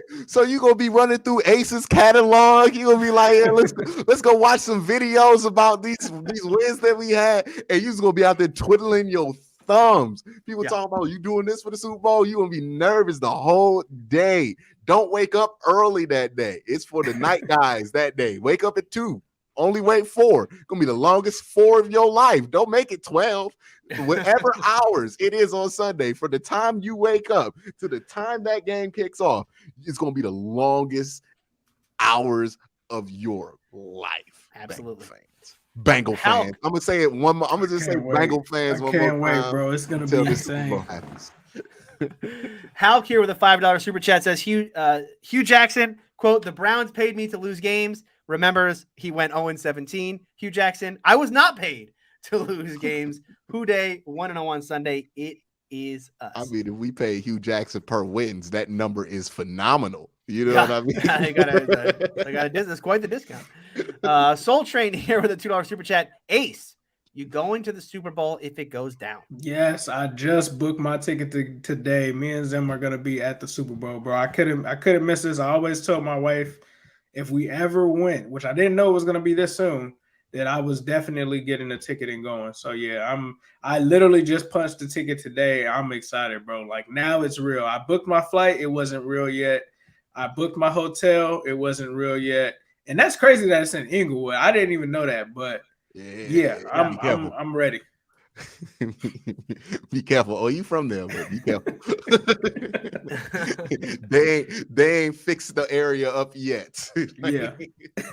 It's still Inglewood. Ray Rags here, $5 super chat says, Q, after your Jimmy G video, what are your thoughts on him going to Pittsburgh? I think I love that idea. Oh, I would be for it. I would absolutely be for it. Be afraid. Now, look, Mike Tomlin will squeeze 8-8 out of Jimmy G because he's a good coach. But that would just add to how fortunate would Jimmy G be? I need Jimmy G to not be fortunate to go to a bad coaching situation because literally this man has went from Bill Belichick to Kyle Shanahan. Like, not then to Matt Canada. I mean, you're just up the ladder. I mean, you're Matt Canada. Yeah. The GOAT. Yeah, no. I would be absolutely okay with Jimmy G in Pittsburgh colors. I would root that on. Anime Tree $5 super chat says OBJ about to win the Super Bowl and look at the camera and say, Cleveland, this is for you. Wow. He don't care about. I don't think. Yeah, I was just gonna say. I'm not sure that he. When he let Von Miller tell somebody that he told him not to come to Cleveland, I don't think he cares about what we think about him. Yeah, like he didn't even try to recant it. He like, I ain't actually saying that. Von just tripping. No, he was like, well, I guess Von told people. All right, Ray Rags here. Think about this though. Like, think about how deep that problem is, how messed up that whole situation was, and nobody did. He said that in off-season workouts. You know, he was working out with Baker Mayfield all summer, right? Was he though? Yeah. No, he was there. There's video evidence. Oh, okay, like, okay. Yeah, there's a whole vlog on his channel where it's like he's there in Austin with Baker Mayfield for like 2 weeks practicing, and the whole time he's thinking, man, I hope they trade me. I like that we're finally getting the whole come get me stories were at least somewhat true. All right, Ray Rags here, $2 super chat says Tony wants the Saints Rams PI no call in the Super Bowl. I mean, yeah, there is a part of me that wants that. Yes. I mean, even though it would ruin what I think is a really fun matchup. Yeah, of course. Tony would want nothing more for this Super Bowl to be ruined. Yeah, I mean, listen, any Super Bowl, I don't care. Tony, like, you ruined whatever a great matchup the NFL with some terrible PI calls. Akila with a $5 super chat says Zach Taylor has done an amazing job masking the offensive line. I think it's so much worse than we believe. He's maybe one of the best. I'm going to read that again. He's maybe one of the best play callers in the National Football League. I'm glad he put hot take in. I'm glad he did. That was implied. You know what I mean? You know what I mean? You see, he was at least aware. You know, this might sound a little wild. Ace. Is Zach Taylor a good play caller, or is it more? I think he's that, improved. I think he's improved. I don't best play caller in the NFL, no. But that 2-point conversion where he brought in Trent Taylor and called that play, like I don't think anyone was expecting that. Yeah. But I think he's improved greatly as a play caller, but he still has things that kind of make you scratch your head, like when he, I think, ran on first down the majority of that game. So, yeah, best play caller in the NFL. I don't know if I'm ready to put him there yet, but I mean, if we'll see this Super Bowl, if Zach comes out and he calls some fire and he does like a Philly special like Doug Peterson or something like that, this is the stage to see whether or not he can be one of the best play callers in the NFL. You know how that I'm going to piss off Bengals fans here in a second. I'll say this, right? Okay, if he were the best play caller in the league, how are the Bengals not scored 30 points in the playoffs yet? That's right. facts. Like the Bengals have had this insanely good run thus far. And in fact, Ace, you tweeted the other day, you were like, Tony said on the show, like, the Bengals have kind of surpassed analytics, right? You can't, everyone is like trying to be like, oh, here's this analysis of why the Bengals shouldn't, or, aren't going to win this game. Like, yeah, you could have said the same thing about any other game. And I agree with that. But then, part of that analysis, right? When you say like, well, we've surpassed analytics, it's like, well, how much of that is like, you got a little lucky along the way, right? I mean, like, isn't it the idea of, you were within a Derek Carr touchdown of potentially losing that football game. You were then within like another 2 passes from Tannehill from losing that football game. And then, Mahomes, he literally does anything in the second half and lose that football game. So I do think, there is an aspect of this when I think about the Bengals and their run this offseason. I obviously, look, I'm not saying that like, this is a Joe Flacco type run. Not saying that at all, because there is talent at bay here.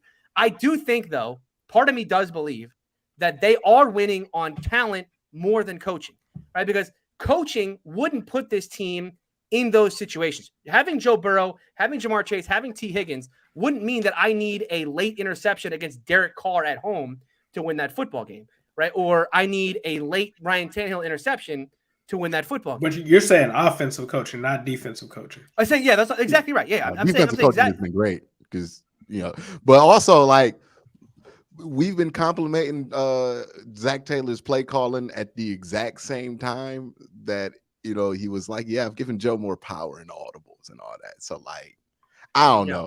I feel like this is more of a Joe Burrow thing than a Zach Taylor thing. And maybe that might be a discredit to Zach Taylor. And it might be something that's going to be with Zach for his whole career because people like Joe Burrow more. We just going to give Joe Burrow the credit. Yeah. And then some of those, and not to throw a slight at Zach or anything, because of Zach, if you're watching this, you are the man. But there was that one instance in the Tennessee game where his headset went out and Joe Burrow actually called a couple of plays himself in that game. Yeah. And again, but I do think that he's improved though. Like I will say from 2019 until now, he's definitely taken strides as a play caller for sure. Well, and play calling is one of those things it's hard to be bad at when your quarterback's as good as you have. Right. Like, I think too often we call competence greatness when the results are good, right? It's like, you have all these great playmakers and the offense is good. And so we go, wow, Zach Taylor, right? It's like, okay, but to take all of this talent, to take Joe Burrow and Jamar Chase and T. Higgins and not get great offense out of it, that's not, that would be bad coaching, right? Again, so I don't think that the fact that all this is happening, is he doing something with this talent that another coach couldn't do? That's great play, and I don't know that he's there yet. I think, and we'll see what happens on Sunday, because again, if he schemes up something on Sunday where he neutralizes Aaron Donald and Jalen Ramsey and Von Miller and keeps Burrow upright, and again is able to have an explosive offense, score 30 points against this Rams team. That's a tall order. But I'm saying that to me is like the mark. Getting more out of when you're a coach and you just get like the baseline of what your talent is. I don't think that's great coaching. I think great coaching is taking the baseline and bring it to the next level. Yeah.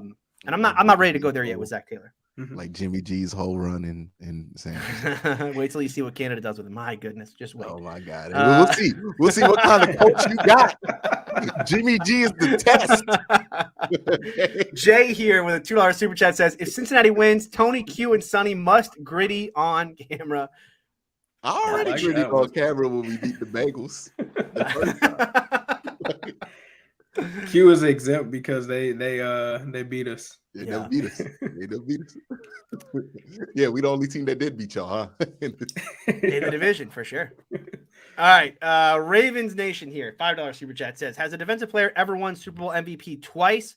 Von Miller has one with Denver. Definitely not twice. Definitely not twice. No way. No way, dude. No way. Like, how much had to go wrong for Von Miller to win that MVP? Because that was the year that the Seattle just got smoked, right? No, that was the year. Yeah, and Peyton was that's the first year. Seattle. No, that was the Panthers year. That was the one where Cam didn't want to grab the football no more. Yeah. Oh, he just decided to check out. Yeah, dog. Cam Newton be like, I'm good. Kind of shaky. Like, yeah, you can't. It ain't gonna happen. again, like it's a special set of circumstances had to happen for Von Miller to get that aren't going to be created. Joe here says $5 super chat says, let's hear this Super Bowl analysis. I can never find it in these 3-hour recordings. LOL. Hashtag Who Day. We're not going to go 3 hours today. I promise you that. Although we are a little bit behind on super chat. Even if we are, you gonna have time to kill on Sunday, baby. Like you gonna be. This is it. Find it. All right, but let's do this. We'll pause the super chats for a second and let's get your thoughts on this Super Bowl. Rams, Bengals. How does this one play out? I think that this is exactly kind of the matchup I think I wanted to validate this. Like at first, of course, obviously I was like, San Francisco, that would be a nice game to have because we would have an advantage. But I feel like a lot of what's kind of happened with the Bengals on their way to the Super Bowl would kind of be that narrative. Like, oh, the 49ers have Jimmy G. He's not really legit. And I think that that's been kind of the story for this team this season is, I've been hearing all week they're not supposed to be here, which is ridiculous. But I think that this is a task in front of them that they're ready for. And I think that they're ready to prove to the rest of the world that even after they've gone through the Chiefs and going through that gauntlet in the AFC to get here, that they deserve to be here on this biggest stage. And I'm looking forward to this matchup because I hear a lot about Aaron Donald and I respect him. He's one of the best defensive players of all time, might be the best defensive player in the NFL. But I cannot agree that a defensive tackle is just literally going to change the outcome of this game by himself other than the quarterbacks. And so in this game, I think that you have to neutralize Aaron Donald. I think if they do, I have a feeling that they will let Ramsey play on Jamarr Chase on certain downs, third down, something like that. I think in important times, they will let them have the one-on-one matchup, but I think that they will switch it up, and at times he will be on T. Higgins and stuff like that. And if that's what it is, I think that the Bengals need to stick to what their strength is, make everyone adapt to you, go through the Migos, also use Joe Mixon. Like, even though that this is a pretty stout Rams run defense, the Bengals faced a defense like that in the Titans, who were a top run defense and ended up having some success in the second half. So definitely use Mixon. I think that's a way that we can take advantage of some things in the screen game. And I think a lot of people talk about Jalen Ramsey. They don't talk about the rest of the secondary for the Rams because it is suspect. They don't talk about the linebackers. You probably can't name 2 or 3 of their linebackers right now. And so those are mismatches that the offense has to take care of and take advantage of. That is why I think Tyler Boyd in that situation, it is possible that he could have a big game in this game, especially with those linebackers and Chris Evans and guys like that, Joe Mixon.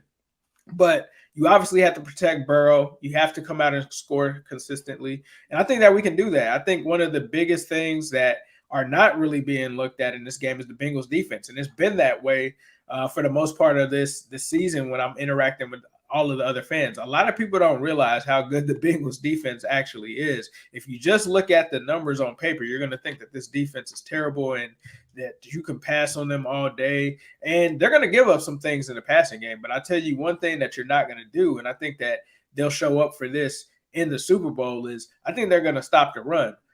Cam Akers coming off of that injury. I love Cam Akers. He's a great player. I think he's too rusty right now. Sony Michel is not the guy that I think is going to be able to take it to this run defense. There's only been 2 guys that really have. One of them was Nick Chubb. The other one was Aaron Jones. And although I think Cam Akers could potentially one day be in the class of a Nick Chubb as a top 5 running back with that potential, I think he does have it. I don't think that he's going to be able to run what he wants to do on this defense. And when it comes to Nick Chubb, not Nick Chubb, but Cooper Kupp, he's definitely going to be the guy that you have to slow down.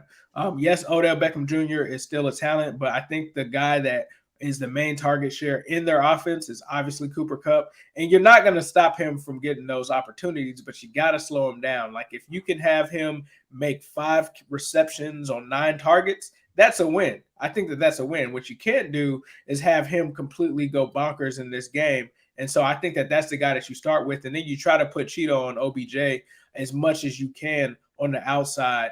But I do think that the Bengals can win this game. A lot of people are not giving them a chance to win this game. And I don't think that they're really looking at the matchups. And the matchups actually favor the Bengals. We actually do have 3 corners that can line up against their 3 receivers. I don't feel like the Rams actually have that. I think it's Jalen Ramsey versus the Migos. And I like Darius Williams. I think he had a good season the year prior, but he's really struggling this season. This guy's 5'9". If he lines up against T. Higgins at 6'4", 6'5", that's a mismatch for him. And so I feel like it bodes well for us on that side of the ball. The other thing that I'm looking forward to as well is Trey Hendrickson against our old friend Andrew Whitworth. Trey Hendrickson has been an absolute monster this season, and if you've been paying attention, he's been hurt. So you just gave Trey Hendrickson, who was still balling out last week against the Kansas City Chiefs in that second half, 2 weeks to recover. He's had some issues with that lower back. Now he gets that rest, and that's going to be a huge X factor in the game because the Rams have a good I said that they have a good defense or a good offensive line, but they have some guys that you can take advantage of at the right tackle position. But I think Hendrickson is really going to be the X factor there. And then the other X factor is the linebackers. They're just playing at a great level right now, causing some turnovers with Jermaine Pratt and Logan Wilson. So you want to get Matt Stafford into a position where you're going to force some kind of turnover. He's great against the blitz, so you do not want to blitz him with something that's obvious because he's going to pick you apart with that. But if you can get home with your 4, and I love what Lou Anarumo has really done against a lot of these quarterbacks, whether it's Tannehill, whether it's Mahomes, he has baited them and forced them and given them looks into throwing interceptions. And I think that that's what the game plan is here. And you've got to convert on those turnovers. When Stafford gives you one, you got to take it because you don't know if you're going to get a second one against him. And so I like what the defense is bringing there as far as our trenches versus their trenches. There's a lot of talk about the trenches on the other side. No one's talking about the Bengals, but we all know that this Bengals team finished in the top 10 in sacks as well. And really, when you really dig into the numbers, the interesting thing is when you look at postseason pressures and sacks, Trey Hendrickson and Sam Hubbard are in the top 5. Surprisingly, Von Miller, Aaron Donald, their third guy, Floyd, they are not. And so that is going to be a real concern that no one is really talking about. But this is, at the end of the day, a team led by Sean McVay. And that's another thing that a lot of people aren't really looking at in this. Obviously, Zach Taylor coached up under him. He knows some of his tendencies. He's been inside that office. He knows what they like to do in certain situations. Here's the other kicker. Bill Callahan used to be the quarterback coach for Matt Stafford. A lot of people also forgot in that Titans game, Zach Taylor used to be Ryan Tannehill's quarterback coach. I don't think it's a coincidence that there were 3 interceptions in that game. I think that's another thing that's going well for the Bengals, but they're going to have to do it. We're in LA. The other thing that's crazy is when this team with these skill positions play in good weather or play in the dome, it gets kind of nasty. So this will be the best weather game that they've been able to play in this entire postseason. I think Joe Burrow's ready for this moment. When I brought Joe's dad on last week when he was on with me and Zim, he was not excited about the AFC Championship. He was like, Joe's only got one thing, one eye on the prize that he wants, and it's a Super Bowl trophy, and he's been wanting it his entire life. And I think Joe Burrow is just going to go to a whole other level in this game. And if it's close, I'm taking number 9. And so with that said, I think it's going to be a close game. I think the Bengals win by 3. I think they pull this out, and I think they go home Super Bowl champions.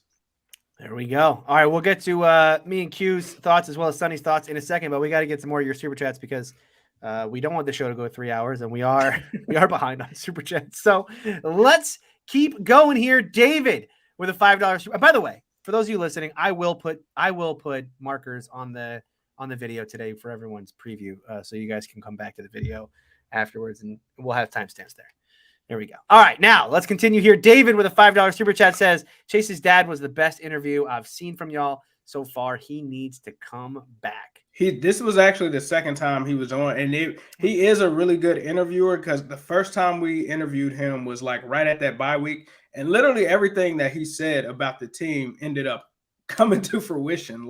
He said that if Chase would have a chance to win Rookie of the Year, he's gonna have to put up video game numbers. He did that. He said that teams would start to double team Chase, and then T. Higgins would start to take off. Tyler Boyd would. That happened. Like there was so much that he said that would happen. That happened, but he's not a guy that's just a full believer in chasing the team because he said that he didn't think that we were going to win more than one playoff game. He was just like, all right, I was expecting like one playoff win. And then it's like, we go there. Oh, okay, two. And then he was like, we're in the Super Bowl. It still hasn't even hit him yet that the Bengals are in the Super Bowl. But yeah, Jimmy Chase is definitely, he knows his stuff, and he's definitely a good interviewer. For those of you who don't know, you can go to New Stripe City, which is Ace's channel here on YouTube, and check out that video. All right. Soul Train here with a $2 super chat says, is Jarvis Landry parting ways with the Browns soon?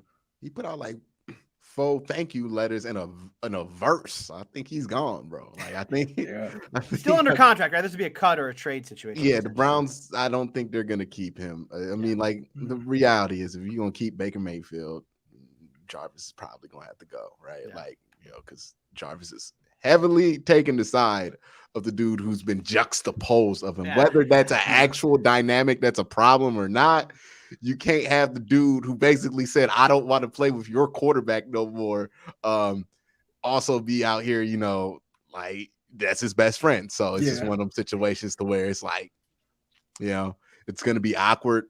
And you can't even be mad at Jarvis in that situation because they played at LSU together. Like, no, they've been friends since high school. Like Jarvis is not supposed to quit being friends with him because Baker got an attitude about it.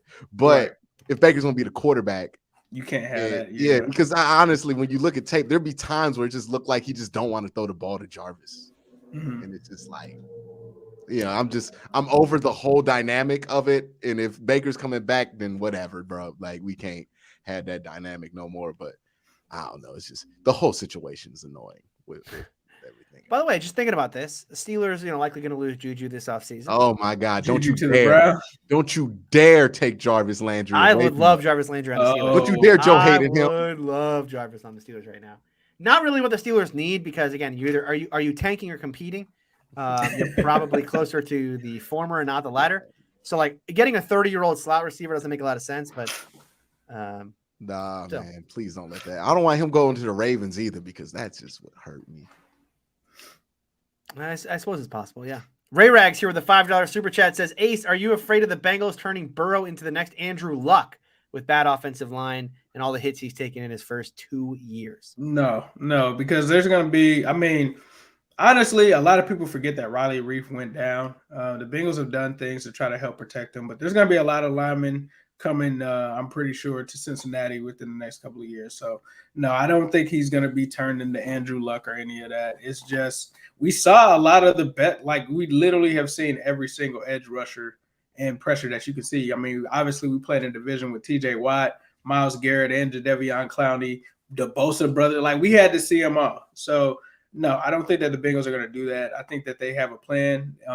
It's they literally faced every good pass rusher this year now. Better than it was with Jim Turner, Bobby Hart, Michael Jordan. Like it's actually been an upgrade compared to what they had last season. Yeah, and I mean, the organization was debating between Chase and Sewell last year, right? They went and got a second round guard who could be tackle. They invested in free agency. I think the team at least understands that O-line is an issue. And I think people have boiled down the Andrew Luck thing just one thing. It was a lot of things that happened there. One, Andrew Luck's a unique personality. He just did not want to play football if it was going to hurt him after a certain point in life, right? Like not a lot of dudes in football think like that because honestly, to play NFL football, it requires you not to care about your future to a certain point because it's such a dangerous thing to do, especially quarterback. Also, the problem Andrew Luck had was not only was he getting hit all the time, the front office was in his way when it came to him being able to win games, right? They weren't doing enough around him. And that's the big thing. Joe Burrow's in the Super Bowl. The front office has done enough to help him out. You know what I mean? So I don't think you're going to run into that kind of problem. The Killer here, $10 super chat says, Zach Taylor's play calling is screens, runs, and go routes. All those are 3-step drops, and Burrow is still getting smacked. Of course, his play calling looks bad, but he's still managing to move the ball. Amazing. I know this is, and we're going to get a lot of these. It's all going to be about the offensive line play and how, he's doing it all with a bad offensive line. David here, $5 super chat says, Luck is law not recognized. Walk on water, Bengals. I guess. Figure it out. It'll hit me later. Yeah, it'll hit me later too. That still was one of the weirdest retirements I ever saw. Was like Andrew Luck retiring during like the preseason. No, Nothing he will did a ever whole be. training camp too, did he? He went through a He whole went through training camp. Well, he He didn't was practice though because he was hurt the whole time. Yeah, he was just there. Like What's he the just point showed of up doing every that, day in though? like a polo and was like, why would I want to put on pads? He like told Jacoby Brissett like during the game, like you're about to start. He was like, "What?" The crowd booed him Yeah. during a preseason yeah. game when everyone found out on their phones, like, oh, by the way, Andrew Luck just retired. They booed him. Home Yeah. crowd. Yeah. Andrew Luck. I mean, essentially, he quit on him. Best Essentially, quarterback. Well, the one guy ever. who retired at halftime. Monte, Vontae. former Colt. Yeah, Monte Davis. Former Monte Colt. Davis, Former baby. Colt. I mean, Something in still the one of the water. greatest stories dog. of all I'm done, dog. Yeah, listen, LaShawn McCoy telling that story is still one of my favorite things I've ever heard. All right, Anime Tree with a $5 super chat says, how long until a Baker temper tantrum with OBJ versus Cincinnati Super Bowl? He's That's off why social deleted media. He his can't. Twitter. Yeah, he can't. got off social media because he knew what was coming. Joe Burrow and Odell in the Super Bowl. Both of them are indirect shots at you because everybody's like, Joe Burrow's what Baker Mayfield should have been. Joe Burrow's what Baker Mayfield should have been. And then Odell Beckham. I mean, that's obvious. Almac, $10 super chat says it's next to impossible to score high and have a poor offensive line, especially when going up against tough defensive matchups, no matter who the offensive coordinator is. Ask Reed how that was in the last Super Bowl. Again, I don't know. Are we really comparing this offensive line to the Chiefs' offensive line? This ain't Remmers playing left tackle. They got Jonah Hill. That's what I'm saying. There were Like, some are we really doing similarities. this? There were some similarities. Like Hakeem Adeniji is like a tackle playing guard. Yeah. Riley Reef went down. There's because we actually talked about that with the Chiefs fans. There How definitely are some many similarities. how many below average offensive linemen do the Bengals start right now, would you say?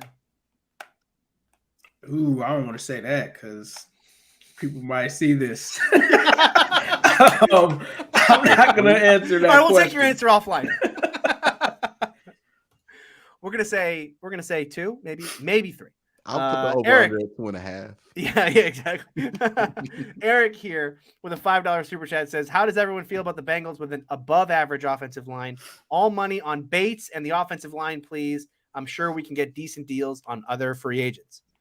Yeah, Like Rob Gronkowski. Above average offensive line for this team is scary. That's one of the reasons. That was literally the only reason that I wanted Panay over Chase, because if you gave Joe Burrow a line, it was scary. But I think now that you have Chase and you give him a line too, and he already has a defense, that would be scary.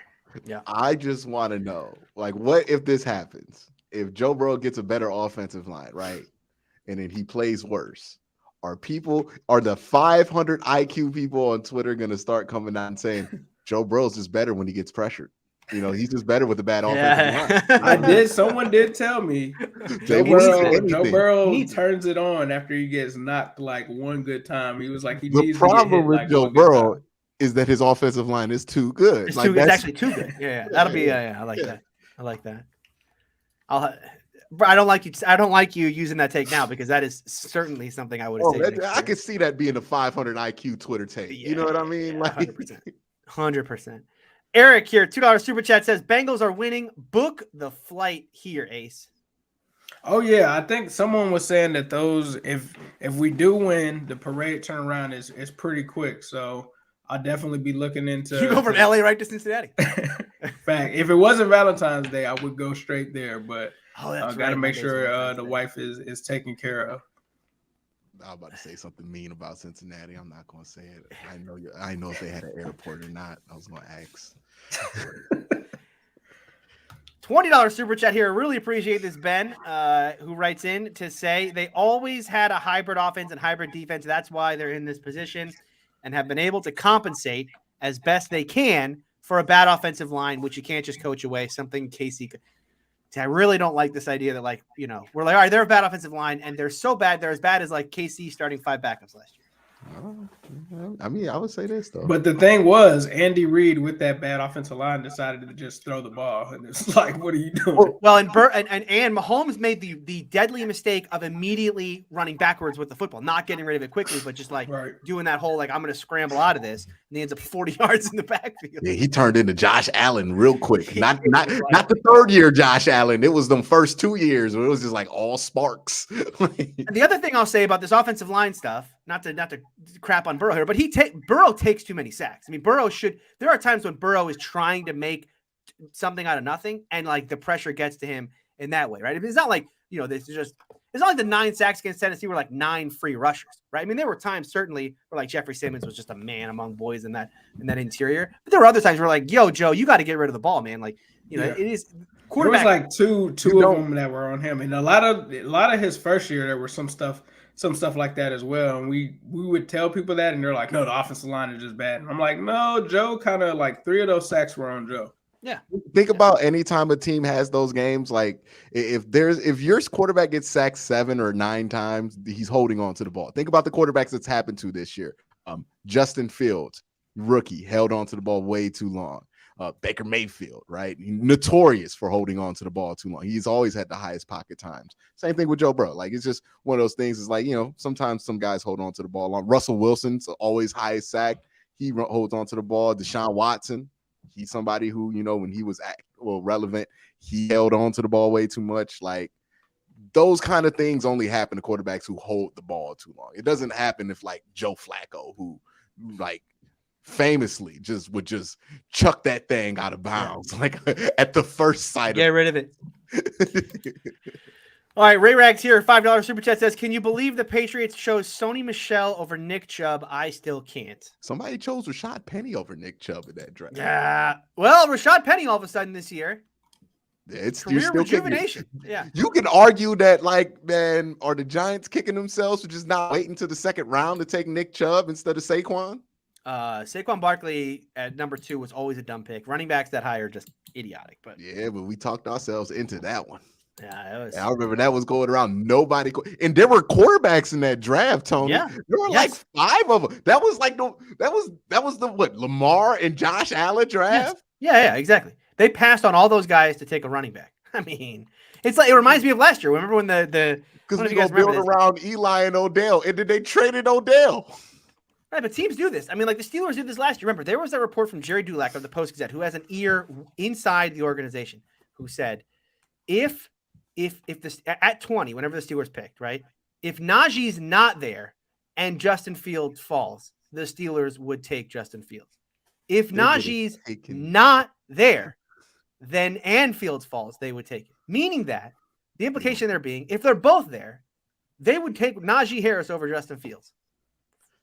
That tells me they don't have a high opinion on Justin Fields. What we doing? Maybe, but or you just overvalue running back. I mean, James here with a $5 super chat says, I work from 11 to 6. So you're right. I will be nervous the whole day.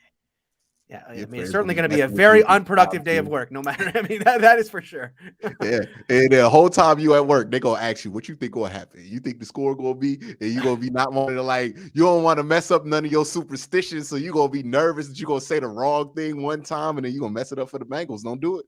Don't do it. Just skip work that day. Ray Rags, $2 super chat says the Browns save $14.8 million if they cut Jarvis. All right, well, that's he's gone. You don't want to be there. Yeah, it's a restructure or gone, and like you think Jarvis Landry about to restructure just so he can have 300 yards again? Nope, that's a gone. He gone. Yep. LeVar, $5 super chat says any chance Burrow wants to leave Cincinnati after his rookie contract for a big market team if he can bring a trophy to Ohio like LeBron did? Yes, a lot of chance for this. Love it. The only reason I don't think so is because I asked his dad about that, because his dad always like shot down when they were like Burrow would suggest like being traded or not getting drafted there, and he said that a lot of their family is in Ohio, so no, they love him being in Ohio. His family gets to watch him play. There's no way that he wants to leave. Oh no, he ain't got to leave Ohio. To the lake. Come to the lake. Trade that river in for that lake, baby. Oh, my goodness. You know what I mean, Joe? Hey, once you hit 25, well, how old is he right now? 25, 26? Because he's the same age as Patrick Mahomes, right? I think he's 25. 25. There you go. Jay with a $5 super chat. If the Bengals win the Super Bowl, are they the favorites to win again next season? I think so. I don't think they will. I think the Chiefs, especially if Gronk is coming. If Gronk is coming and all, I think they have to be. I think that if I'm right now, I would bet if I were betting on who the favorite's going to be on Monday, I would bet no matter what happens on Sunday, the Chiefs will be the favorite. And then who else you gonna talk yourself into other than the Chiefs though? Buffalo is what I'm thinking right now. Buffalo? I don't believe in Buffalo like that. No. Hold on. It's not what we think. It's, again, what Vegas would do. But here's the thing. We have the same exact team coming back next year because they're all young. Plus, Gronk is saying that he wants to play with Joe Burrow. I know. So I can't decide if it's going to be 2 or 3. Yeah, now if free agency goes crazy for the Bengals in the Bengals direction, then yeah, they'll be the Super Bowl favorites. But like if they don't do any major moves, I could see the NFL just being like, nah, we're back to the status quo. Chiefs. Yeah. It'll be Chiefs will be one. No matter. I don't think there's any doubt in my mind that Monday when the odds for next season come out, the Chiefs will definitely be the favorite. Well, that's gonna be a cool rivalry because Bengal fans are gonna be legit pissed about that. Oh yeah. What about this? Like, if Joe Burrow goes out, and I'm not saying that this is gonna happen, but say Joe Burrow blows out the Rams in the Super Bowl, you really think that they're gonna say Chiefs over? I still think yeah, because they'll just be like it's Matt Stafford. Yeah. Yeah, you know what I mean? They'll just do that. But if the Bengals add like 1 or 2 names in the offseason, that'd be enough to be like, oh yeah, the Bengals gonna go back. I don't know if you want that though. But no, you know what would be hilarious though is if they put someone like the Ravens, in there in that mix at higher odds. I mean, yeah, exactly. You think about that team coming back together, but they couldn't put. They just can't. Once they get the varsity, that's probably the best time to place your bet is like right after the Super Bowl when they release the odds on next year. Yeah. Because like the NFC is just completely blown up, right? You have no idea what's happening with a bunch of teams in the NFC, so none of those teams are going to be up there. The Bengals are either going to be 2 or 3 in my mind. How bad would Vegas be if they put out the odds, assuming that Tom Brady was retired, and then like right after they put out the odds, Tom's like, "I'm coming back to Tampa." That's why that's what we call the sprinkle. Just sprinkle a little on there, just in case. Ray Rags, $10 super chat says the Colts did look bad for so long, not getting him help on the O-line till it was too late. I know the line has improved for the Bengals, but the amount of hits Burrow has taken is a lot in 2 seasons. No doubt about it. Listen, the guy tore his ACL last year, so which reduced the amount of hits he had to take. Yeah, it's 4D chess. 4D chess. Joe Burrow knew this run was coming. Ja here with a $2 super chat says craziest retirement was Vontae Davis at halftime. Yes, no doubt about it. And if you have not seen, what about Antonio Brown? We called that a retirement yet? Was that crazy? we call that a retirement. I feel like it's gonna end up being a retirement. Yeah, that was probably the retirement there. Matt here, $5 super chat says, if you can get at least a few O-line upgrades and keep Burrow from being murdered to death, you can rule the AFC for a while. I don't know. You can't rule out the Chiefs. Again, it's going to be a rivalry with the Chiefs. And again, I wouldn't rule out the Bills either. Those 3 teams, certainly that is the next 10 years, right? It's going to be an all-out Royal Rumble between Joe Burrow, Pat Mahomes. Don't forget about Justin Herbert now. Lamar and Josh Allen. It's gonna be crazy. Fun time to be. And Aaron Rodgers. It's gonna be crazy in this division. Ben here with a $5 super chat says mathematically turnovers are worse than sacks. So trust facts. Bengals turnover margin. Been winning it. And it's Matt Stafford. Every single turnovers win. I've always that is one metric I have always believed in, and I quoted it on this show. And I think somebody told me it was cliche, but 75% of the time, whenever you win the turnover margin just at the baseline, you win the game. When you go to +1 and +2, it gets all the way up to like 95%. Yeah, no. You cannot turn over the ball and win the game. I just, that's one of those regression to the mean things. Like Steeler fans got on, they got on me. The Steelers had like 37 turnovers on defense 2 years ago, 2019, that insane year they had, right? 37. And I said, I bet the Steelers don't even get 30 next year, right? And all Steelers fans, oh, you're a hater. How could you not think they're even going to get 30? Like, listen, this is what happens. Turnovers. Look, you could be a great defense, but there is a thing called turnover luck. Okay, the ball bounces a certain way, the ball tips up in the air a certain way. And this is again with the Bengals, where again I try to imply logic to it, where it's like they just can't rely on these kind of turnovers all the time. But then they're the Bengals, so of course they can. Yes, because that's literally been their entire year. So and they probably will win the turnover battle on Sunday. Yeah, There was a while where we weren't getting turnovers. It was like Yeah. a dead, like Zach Taylor was like, we got to start forcing more turnovers. Like there was a point where we weren't getting them at all early in the season. Yeah. No, Ace, when you said that about the turnover margin, he was like, man, once you get +2, it's real hard to lose. I'm like, yeah, imagine getting up +3 on the team at home and losing. Did that happen?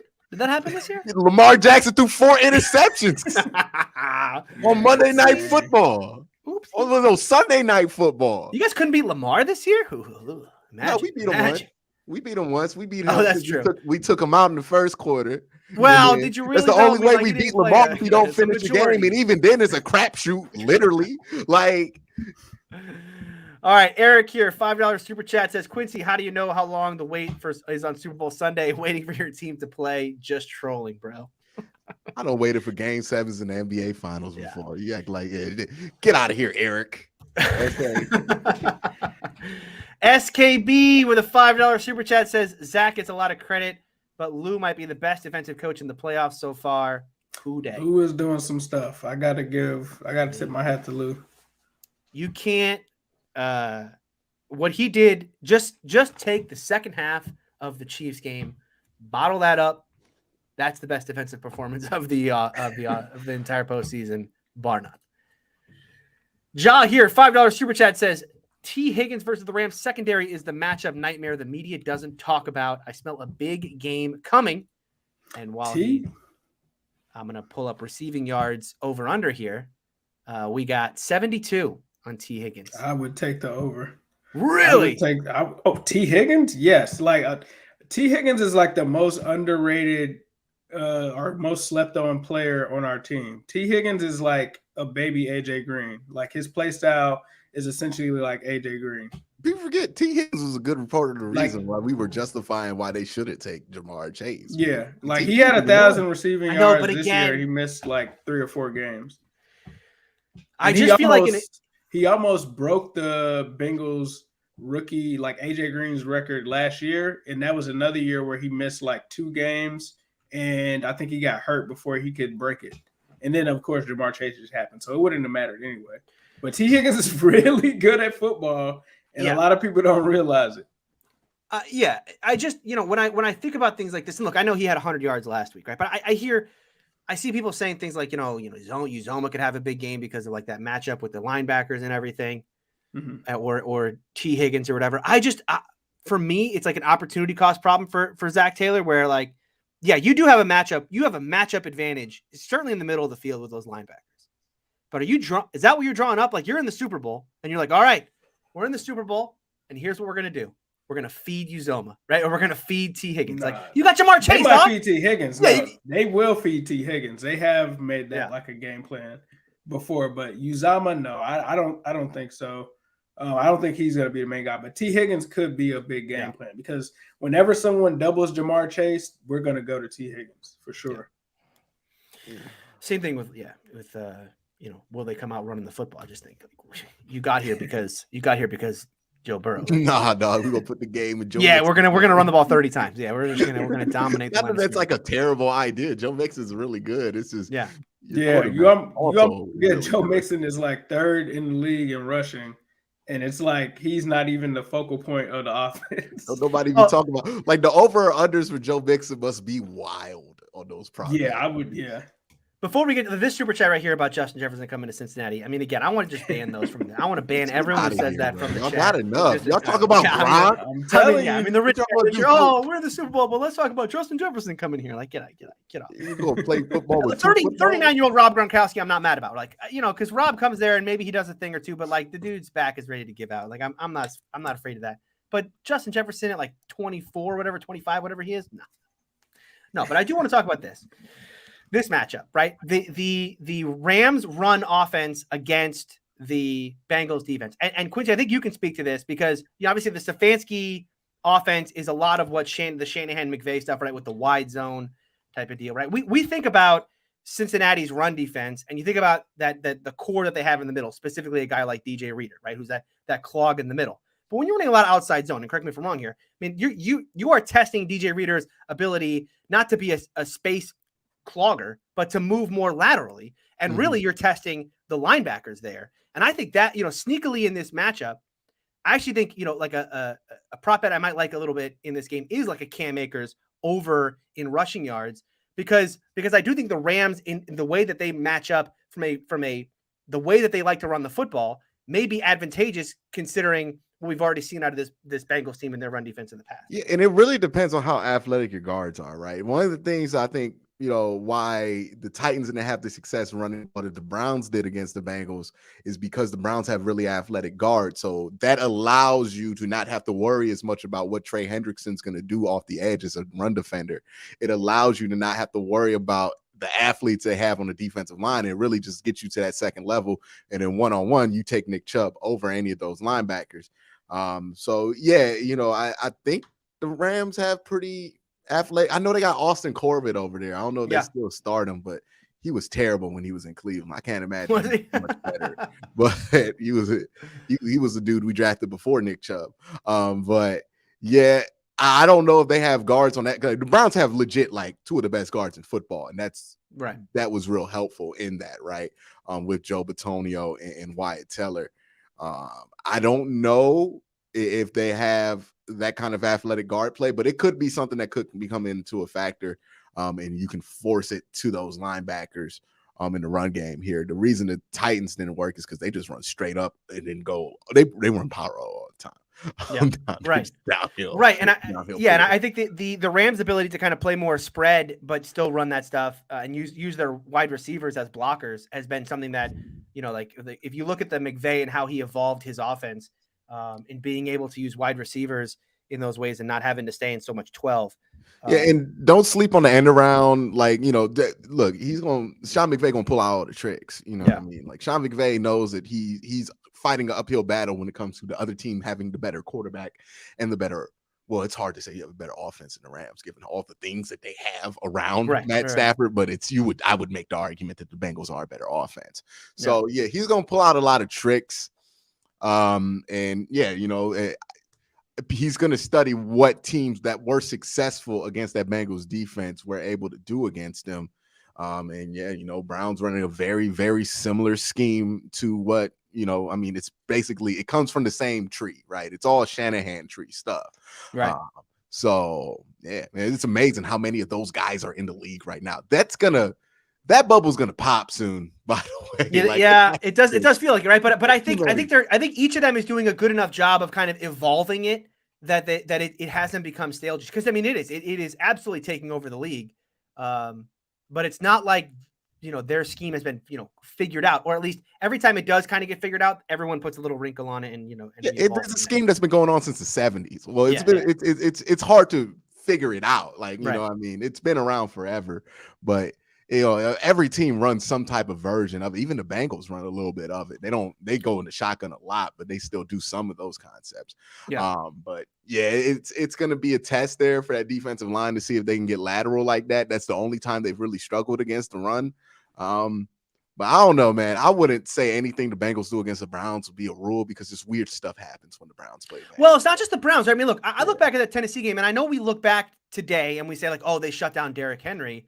I just, I every time I think back at that Tennessee game, I think what a stupid, moronic mistake it was from Mike Vrabel to not play Deonta Foreman more in that game. Because as much as I'll give credit to the Bengals, for shutting down Derrick Henry, Foreman was running really well. And there is a different version of that game that plays out where Foreman gets more reps, and the Bengals run defense. We're not talking today about a great Bengals run defense, right? We're talking about Foreman maybe ripping off a couple of. And it's important to know where Foreman had the success running the ball up the middle. Another thing to keep in mind, Clyde Edwards-Helaire was not terrible against the Bengals running the ball. They were able to run the ball. They just stopped at a certain point, right? When most teams would just start running the ball, this is almost a defense of the Shanahan guys who like to shut it down once they get up 21 on somebody and just start running the ball. The Chiefs did not do that, and they gave up that lead in 2 seconds.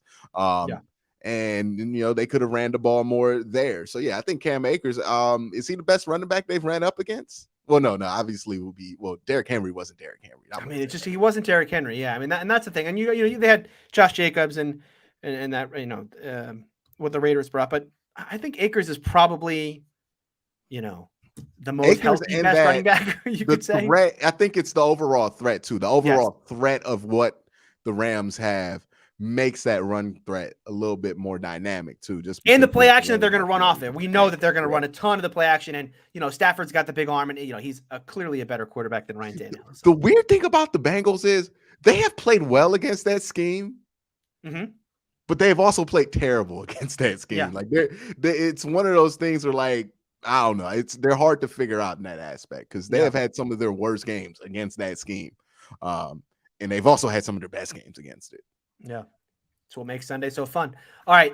Ace will be back in a second, but while he's gone, let's get through this super chat because I don't want to talk about it. Landon with a $2 super chat says, don't forget about the possibility of Jefferson to Cincinnati. Oh, I'm forgetting about it. Forgotten.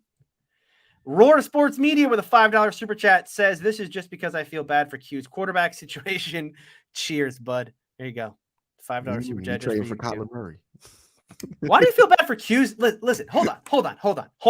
Oh, you've had a long enough time. No. Think of Baker Mayfield, former #1 overall pick. Okay, I'm staring down the barrel of a quarterback competition between Mason Rudolph and Dwayne Haskins. All right, after 16 years of what? 18 years, by the way. Oh, okay. Yeah, you go correct me on the years. Yeah, okay. Yeah. Okay.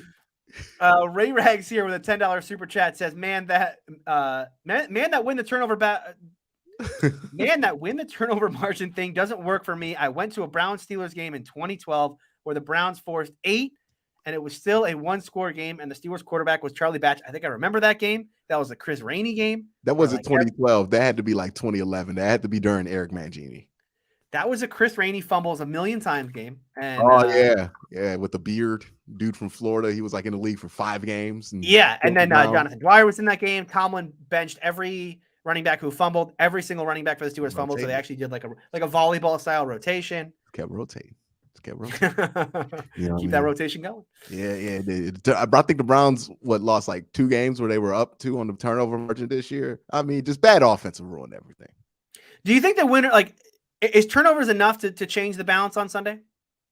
Like, is that it? Like, winner of the turnover battle wins the game. I mean, I know it's like super cliche to say, but I don't think it necessarily is. I could see a way where Burrow starts slow and then turns it on, or same way where like Stafford has a couple dumb ones, but he does enough big throws. I think it matters, but it's very one-sided to me. If Matt Stafford turns the ball over, that's a wrap. That's a wrap, right? Even just once. I mean, he's probably gonna have one stupid. Well, no, if he turns the ball over twice, that's a wrap. Yeah. But if Joe Burrow turns the ball over twice, I don't think it's a wrap, right? I think that there's a higher possibility that if Joe Burrow has 2 early interceptions, that Matt Stafford will eventually match him.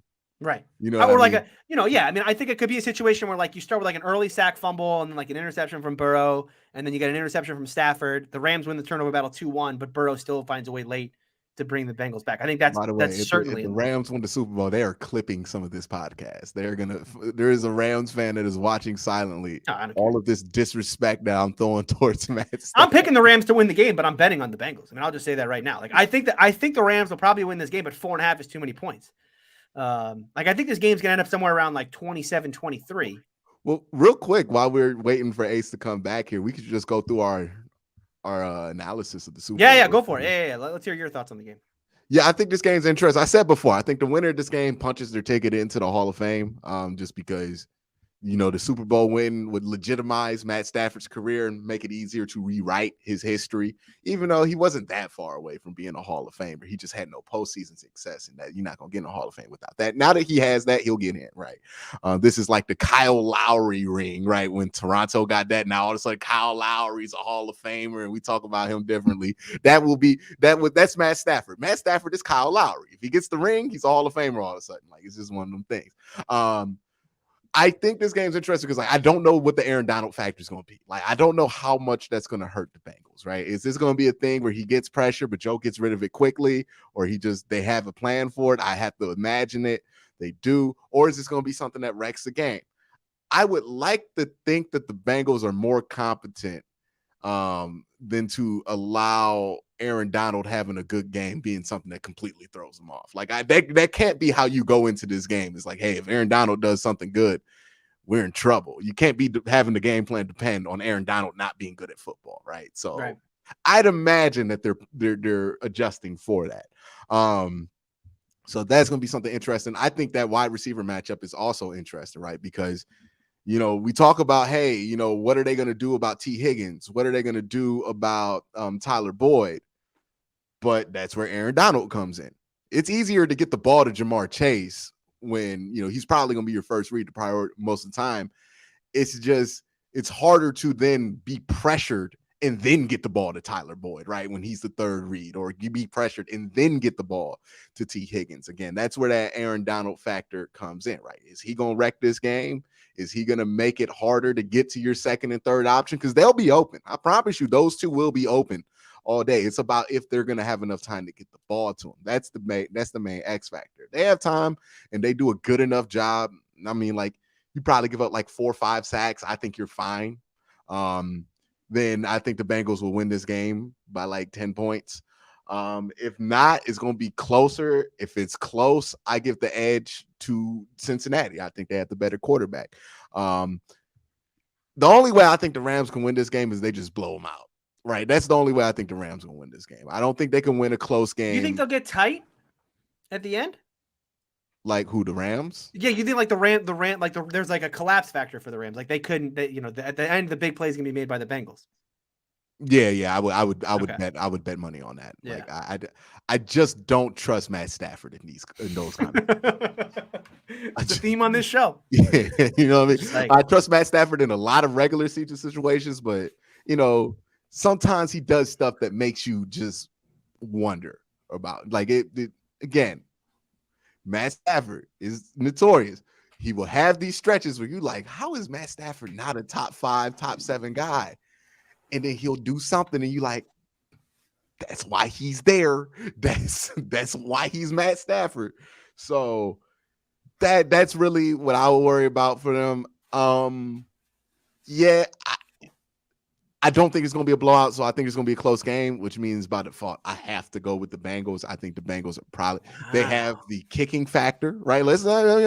They do have the kicking factor. Let me get the kicker his respect. Zach McPherson, that's a factor, right? Like they might be able to get an extra 3 points going into halftime. You know what I mean? Like it's a factor. They have a more reliable kicker situation than what the Rams do. If it comes down to that. You have to side with the Bengals, right? If it comes down to a field goal, if it comes down to a drive, who needs a drive at the fourth quarter? Who are you betting on, Joe Burrow or Matt Stafford? I bet on Joe Burrow. I've seen him do it against elite pass rushers before. Aaron Donald's a different deal now. There is TJ Watt and Myles Garrett playing at insane levels, and then there's peak Aaron Donald, which is just ridiculous, right? That's why I can't just say it's going to be over with. But yeah, that's unless Aaron Donald wins Super Bowl MVP or like Cooper Kupp just does something amazing, which I mean, damn, they got so much offensive talent in this game. I mean, the amount of receiving yards in this game, if you combine both teams, is insane. But I think it's going to be a good game, and I think the Bengals are going to be Super Bowl champions. I think I'm going to have to hear about it all summer. Yeah. And, I ain't going to be able to say nothing, right? Unless we trade for Russ, I ain't going to be able to say nothing.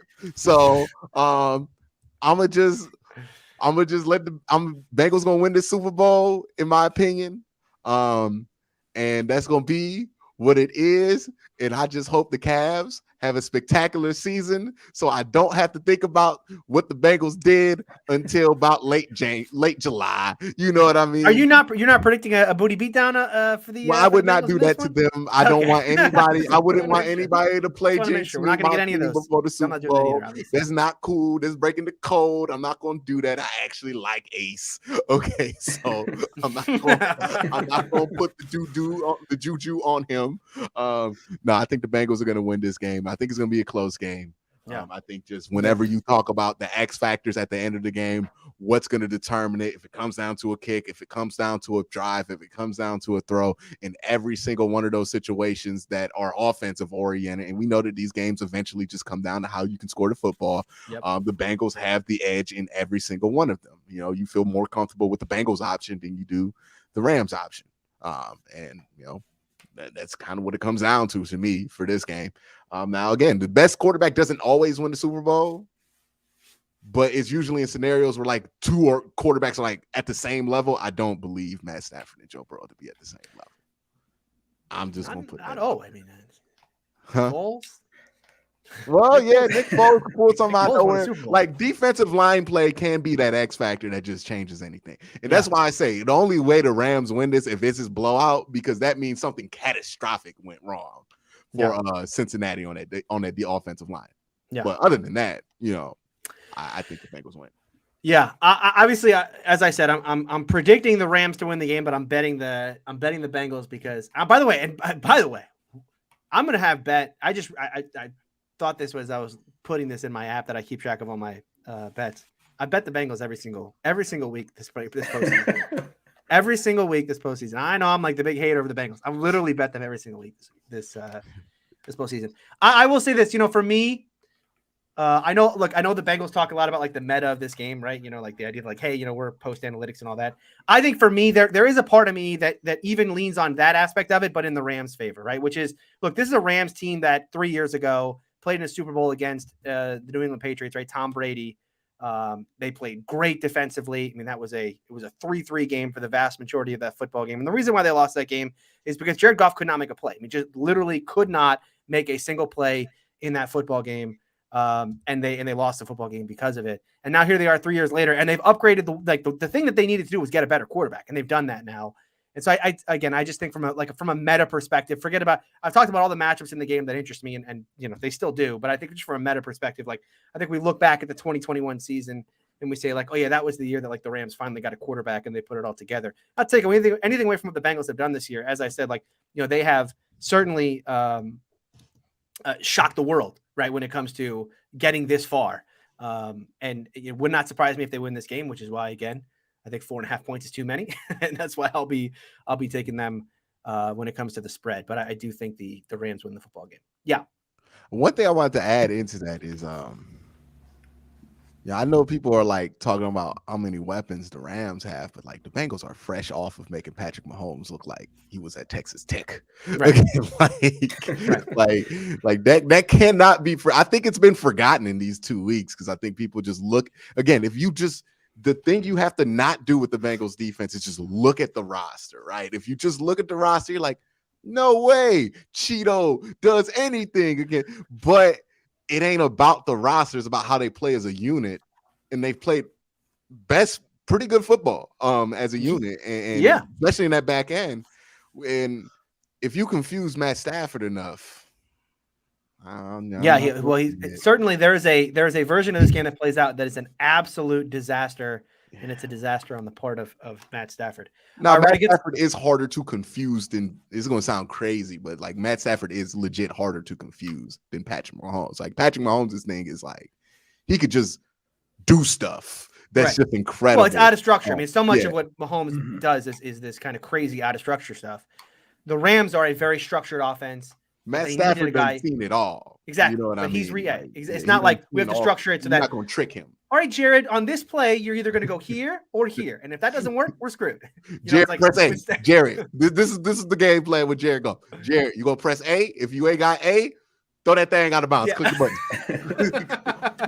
Click the button.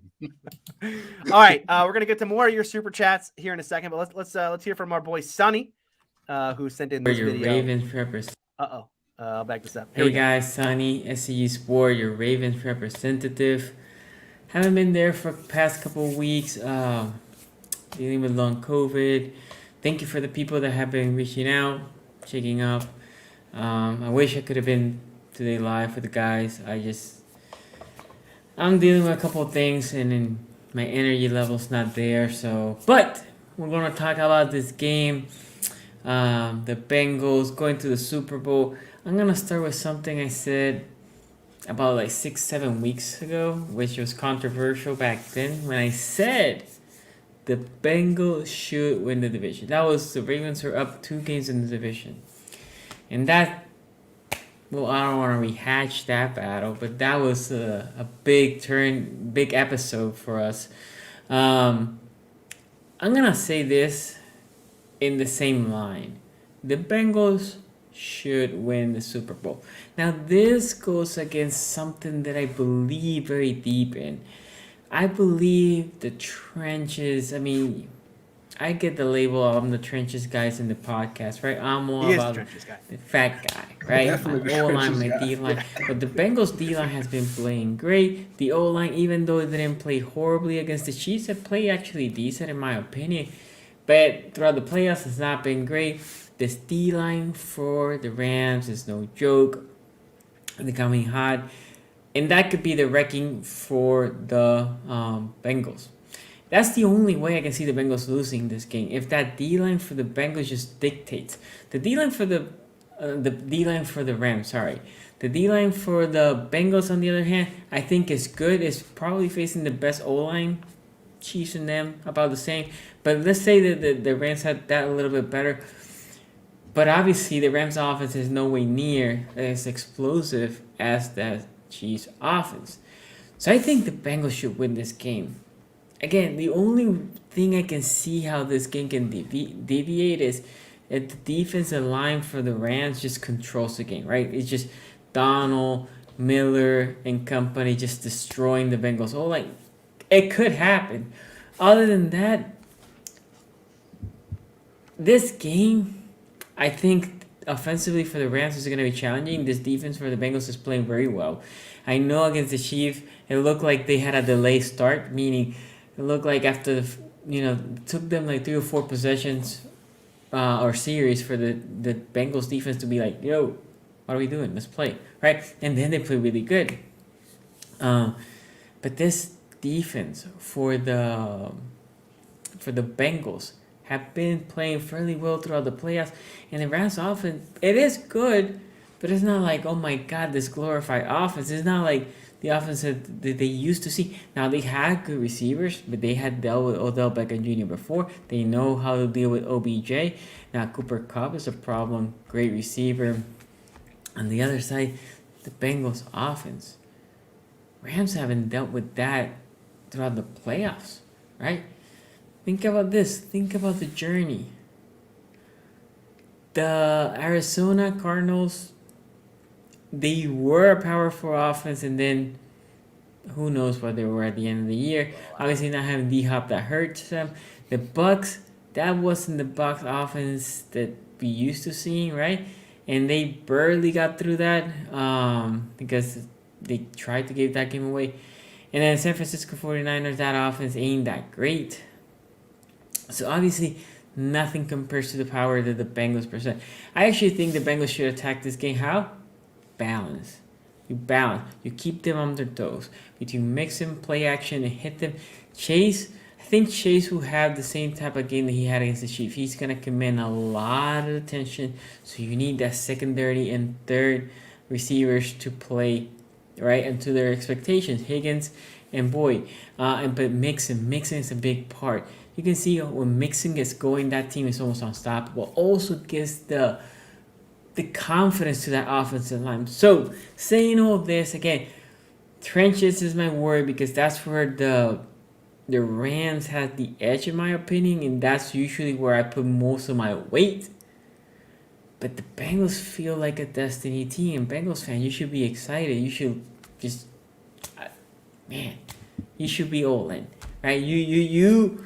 I get it. I get your excitement, and dude, good luck to my guy Ace, and good luck to Bengals fans. And like I said, thank you for everybody that's been sending me well wishes, people that have been DMing me, people that are not Ravens fans that have been doing it. Appreciate all the love. We have here this rivalry, but it's all in love. Appreciate it. Hope to be back next week with y'all. All right, that is all right. the video. Get well soon, Sonny. So there we go. So yeah, obviously get well to Sonny. So there we go. So the official picks are in for AFC North Talk. Quincy, you're muted. Oh, am I? No, you're good now. No, he's good. Yeah, I was gonna say, if you've ever questioned the amount of strength that Sonny has, you know how much that took out of him. He is sick. And you know he don't like the Bengals. Okay. I was hoping he was going to work in Joe Burrow is that dude reference. That's what I was waiting for. I thought that's the controversial thing that he was going to. But he is right. But his thing, like the Bengals should win the game. mean, they're 4-point underdogs. I mean, they're 4-point. Can we respect Vegas one time here? They're They're the 4-point most underdogs. overpowered. No, Joe Burrow does not Damn, respect how are Vegas. they underdogs? How is this team with a They're top underdogs. 5 quarterback, or at least a quarterback playing at a top 5 level, with like 2 top 10 wide receivers, the underdog? This is Because why, that Quincy. team has This is not. why, Yeah, go because ahead. no one this entire season that's in the national media or any of that has watched us, because we only had one national media game. They're like, oh yeah, they're playing with house money. I'm like, have you watched the Bengals this season? We're playing with house money, but Matthew Stafford, the 49ers literally dropped a game-winning interception against him. And then the Rams got to the second round, evading Tom Brady, luckily because the Buccaneers safety bites, and then Cooper Kupp gets the deep pass behind him to get the game-winning field goal. It's like, but the Bengals are the only team that's lucky. We are the only team that was lucky to get here. I think a lot of it is just a lot of people haven't been paying attention to us, and rightfully so. I mean, if this team won 4 games last year and went 2-14 the year before, you're probably not watching these games. And I think that's really what it really is. Like, even when we played the Chiefs, I was like, look, I think it was CBS Sports. They literally showed a game. I want to say it was Andy Dalton was still the quarterback. They went back to like an old Chiefs game against the Bengals, even though we literally played them 2 weeks ago and showed that. And like, nobody was talking about how we came back and beat the Chiefs in Cincinnati. And that was a game that had a lot on the line. The number 1 seed for the Chiefs, number 1 in the AFC North, and nobody talked about it. So it was like, okay, I could see if we were playing the Bills, we never played them. You don't have that much tangible evidence. Or if we played the Chiefs in week 2, sure. But it was like they were giving us no chance. And I was like, bro, Joe Burrow threw for 400 yards and Jamar Chase went off for 266. And they were like, no, noise and Arrowhead. That's going to be what's going to, like, it's insane. It's insane, bro. And what's been even more surprising is that, I knew the Rams were going to open as the favorite, but the fact that it's moved towards the Rams as much as it has, because again, it is in LA though. That's the only thing that moved from 3.5 to 4.5 so far. By the way, I was thinking about that. It's not going to be as long a day for you because the game's technically going to start at 3 o'clock for you. I'm coming back the same day. I'm coming back that day. Yeah. Well, I guess technically the next day, because once I get back, you're going to take a red eye back after watching the Super Bowl in the stadium? Yes, I am. Oh, my It's Valentine's Day, dog. It's Valentine's Day the next day. Yes. Yes, Mrs. Muhammad. This is why Ace is a franchise player in his own right. You know what I mean? He's making the moves, That is a Hall of Fame performance right there. There you go. It's Valentine's Day. He ain't even felt like it needed to be justified. That's how you know franchise. Aquila here with a $5 super chat says, I called my shot on Lou last year on your show, Ace. I'm calling my shot on Zach this year on this show. Invest in the offensive line and watch Zach Taylor's offense explode. He did. I got to give him credit. He did call his shot on Lou. Anime Tree with a $5 super chat says, Miles probably has a drug test coming after that touchdown. LOL. Because the joke is that Myles Garrett gets drug tested every time he puts his shirt off. Like that happens to him every time. He like took a picture on Instagram with no shirt on, and then he got a text the next day. Hey man, we need you to come in for a drug test. Anybody know who forced the fumble on that one? Huh? Anybody know who forced the fumble on that play? It was a TJ Watt. You know what I mean? It was the 2017 draft class coming together. Where was Taco Charlton on that play? I don't know. But the one thing with Miles is I don't blame the NFL for drug testing them as much as they do, because would you believe that's natural too if you saw it? Like, Miles don't look like a human being. He looks like an action figure. No, it looks like like the Incredible Hulk. Like, of course they're gonna drug test you. You don't look like a human. Eric here with a $5 super chat says, Rams leave the middle of the field wide open on defense. Tyler Boyd and Chase and CJ can have big games in the middle. I think Joe Mixon has a big game too. It is, again, it's one of those things where I just don't. If I'm Zach Taylor, I really sleep on Joe Mixon as a receiver. Remember, that's where the Le'Veon Bell comparison came from initially. Yeah. Eric here with a $2 super chat says, Tyler Boyd will be on his way out when Jefferson is a free agent. Yeah, cool.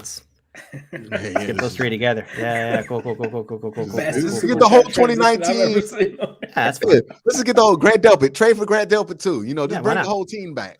Yeah, it's cool. Luke here with a $5 super. Yeah, Clyde Edwards-Helaire, to be the Hey, third get down Clyde. back. Yeah, You know, yeah. Wow, that was a loaded team. Oh, yeah, it was incredibly loaded. That's why Burrow's actually overrated when you think about it. Luke with a $5 super chat says, I'm a Steelers fan trying to convince myself in Malik Willis while Cincinnati is in the Super Bowl and has a super bright future. What twilight zone is this? Hey, man, All right.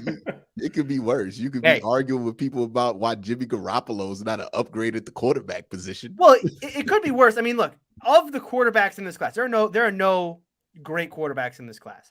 But of the quarterbacks in this class, Malik Willis is the one guy who you could say, all right, there's a lot to work on here, but if it works out, franchise guy. I mean, like he could be an elite quarterback in the NFL. Everyone else in this class, can I ever see Kenny Pickett? People, by the way, and I don't want to derail. People talk themselves into he's the next Joe Burrow. He's the next Joe Burrow. I mean, I'm out. I'm out. I'm out. Once it gets that ridiculous, out. It's like, you know what happens after every Super Bowl? There becomes like this narrative about like, oh, you need like the Patrick Mahomes gets sacked 45 times. See, you just need to invest in the defensive line and you need to invest in the offensive line. And then there's always like a dominant narrative after every Super Bowl that like that's the trend that everybody hops on. And then Joe Burrow and Jamar Chase, that's gonna be the new wave. Everybody's gonna draft their quarterback or sign their quarterback, some dude they played the college with, and think we gonna get that same thing going that Jamar Chase and Joe Burrow has, not understanding that those are two very unique people in the equation of that whole math solution. So yeah, we about to see all kind of goofy shit go down. Kenny Pickett is the next Joe because he had one good year in college. And out he of has like 4. 7-inch. He has 7-inch hands. He has small hands too. So it's like, oh, he's looking just like Joe Burrow. He has 7-inch Joe Burrow's hands wasn't so small that he had to put the gloves on. I mean, it's ridiculous. He wears 2 gloves. Did you hear that story? He wears 2 gloves. He wears 2 unless it's raining. Oh my No, God. I'm out. I'm out of the Kenny Pickett experience. Out. Ryan with a $2 super chat says Browns drafted Winslow over Roethlisberger. No. That's not the fail. We signed Jeff Garcia because we thought that no other quarterbacks in that class were good. No one wants fresh breath in this team? Yeah, that's the equivalent of signing Jimmy reference. Garoppolo when you got the chance to draft Josh Allen. Okay. Ira here with a $2 super chat says take a page from the Bills playbook, run heavy front. Yeah, run a heavy front. Yeah, that's that. Well, again, that was a Jared Goff specific game plan in that Super Bowl. But I'll be interested to see like how much the Bengals take from what. Well, I mean, actually, that's not true because the whole NFL shifted their approach to the Rams offense because of that of the way that they ran like those. What was it, like the bear front? And that's why McVay started working in the blocking receiver into his wide zone so that and then the end around stuff because to fight that front in particular. Yeah. Ray Rags here, $10 super chat says, no, it was rookie Brandon Weeden and then Trent Richardson that game in 2012. The Steelers ran 20 times for 49 yards, fumbled 8 times, lost 5, and batched through 3 interceptions. The score was 20-14 with 8. Think about it could be worse. Imagine having Brandon Weeden and Trent Richardson being like, that's the backfield for the next 10 years, baby. Like, that's what we thought in 2012. Little did we know they would both be gone in 2. I thought Trent was going to be a dog, bro. I was so wrong. Oh, I was so in love with Trent. Oh, I was Trent watching, was a dog. He had the best highlight tape of all time. There's a Trent Richardson tape that got Meek Mill, I'm a Boss on it. It is the best highlight tape of all time. It's got him like lifting weights and then smacking dudes. Like, it's crazy. But I remember Mike Tomlin was like, he's not good at hitting people. He's good at taking contact. I'm not going to take him. I hope Cleveland take him. And Jim Brown came out like early and said he wasn't a fan, and he was right. Yeah. Jim Brown was hated though. Jim Brown came out because everybody was like, he's going to be the best thing since Jim Brown. And Jim Brown was like, man, y'all say that every time y'all get a decent running back. He's not that good. Like, all right, we're nearly at 2:30 here. We're not going to go 3 hours. We're gonna start lightning round. Let's go fire. Super chats. Yeah, we're going 4 hours. Ray Rag, imagine if the Bengals win the Super Bowl. I mean, how long is that show? I told him they was going to go 4 hours. Ray Rags $5 super chat says, "Oh, and Q Kevin Love's best game in Cleveland was 34-point first quarter against Portland." Oh, Kevin Love's best game in Cleveland was 34-point first quarter against Portland in 2016, but the Pacers game was probably his second best. Yeah. I forgot. I don't know. I blanked out so much of the early Kevin Love stuff in my head. By the way, do you want to promo your burner on here? Oh yeah, go ahead and check me out, Quincy's Cavs Verner on not Instagram, on YouTube. Check me out there. I talk Cavs there. Basketball. Cavs are having a good season. My dad is a Cavs fan, by the way, so he is turned up for the Cavs. Every time I watch Evan Mobley, I'm like, man, once he turned 25 and gets stronger, he got a jumper. And he's just as athletic as Giannis. I'm not trying to compare now, but I'm just. Fang here with a $5 super chat said Joe Burrow just won MVP of MVPs. # legend. Listen, the MVP. You know, we got another MVP headed to the AFC North. The original MVP headed to the AFC North. You guys know who that is? Who? Mitch Magic, baby. Mitchell Trubisky. Let's go. 1-1 blue. Right along with that, superstar quarterbacks. $5 super chat says, what if Rodgers, Wilson, Deshaun are all in the AFC next year with Burrow, Mahomes, Lamar, Allen, and Herbert? 7 playoff spots, 7 superstar quarterbacks. People are going to be running to the NFC, bro. It's already a lot of people forget Deshaun Watson. Teams are going to be running to the NFC, dog. Like, I'm not about to sit here unless I have one of them. I'm not about to be out here just standing for this. Like, no, man. Somebody better get injured right now or trade me. Tony, I tried to warn you guys about this at the beginning of the season. I was like, the AFC is crazy. If you do not have a quarterback in this division with all of these guys, nothing to worry about. And at that time, I thought, NFC, can the AFC Trevor take Lawrence, the NFC? He's still out there. He had a bad season, but obviously that was Urban Meyer. Trevor Lawrence is also in the division or in the conference too. Look. I need the NFC to give us a playoff spot. That's true. 8 and 6. Y'all ain't doing nothing with it. They're gonna have to give me that 7 seed. You're gonna have to open it all the way up. Yeah, no. You get 6 seeds, we get 7. We get 8. AFC was for crazy last year, and Deshaun Watson wasn't even playing. So just imagine next season. Oh wait, Ace, don't sleep. Baker just was on the down year. That's right. He had the torn label. That's all it was. Wait till even year Baker shows up. Even year Baker, you're right. Yeezy for POTUS, $2 super chat says fresh cut Tony. There you go. I got a fresh cut. I shaved today. Ray Rags 14, $5 super chat. As much as I hate the Bengals, no team in the Super Bowl is lucky to be there. Each team had 3 straight wins to make it. I mean, you can't go level of competition argument in the play. You can't go level of competition. No. What I'm saying is, like, look, and obviously luck is a part of anyone's journey to the Super Bowl. There's luck is a part of it, without a doubt. Yeah, you ever hear any of these guys who have made it to the Super Bowl? Like, the thing that's so deflating about losing it is that they know like so much had to go right to even get there, right? Yes. And this is part of what I was saying earlier in the year. Where I'm like, when things go your way to that point, you got to just go all in and take advantage of it, because you never know when things are just going to line up perfectly for you. And for the Bengals, things have lined up well for them. They've had to win the games, obviously. Like a lot of teams have. The Browns last year had a lot of stuff lined up for them. They did not win the game, right? Like, so they did not get to go there. But you have to have luck on your side. Like, any Super Bowl win has some luck involved with it. Some more than others, right? Obviously, when we're talking about Nick Foles winning the Super Bowl, a lot of luck.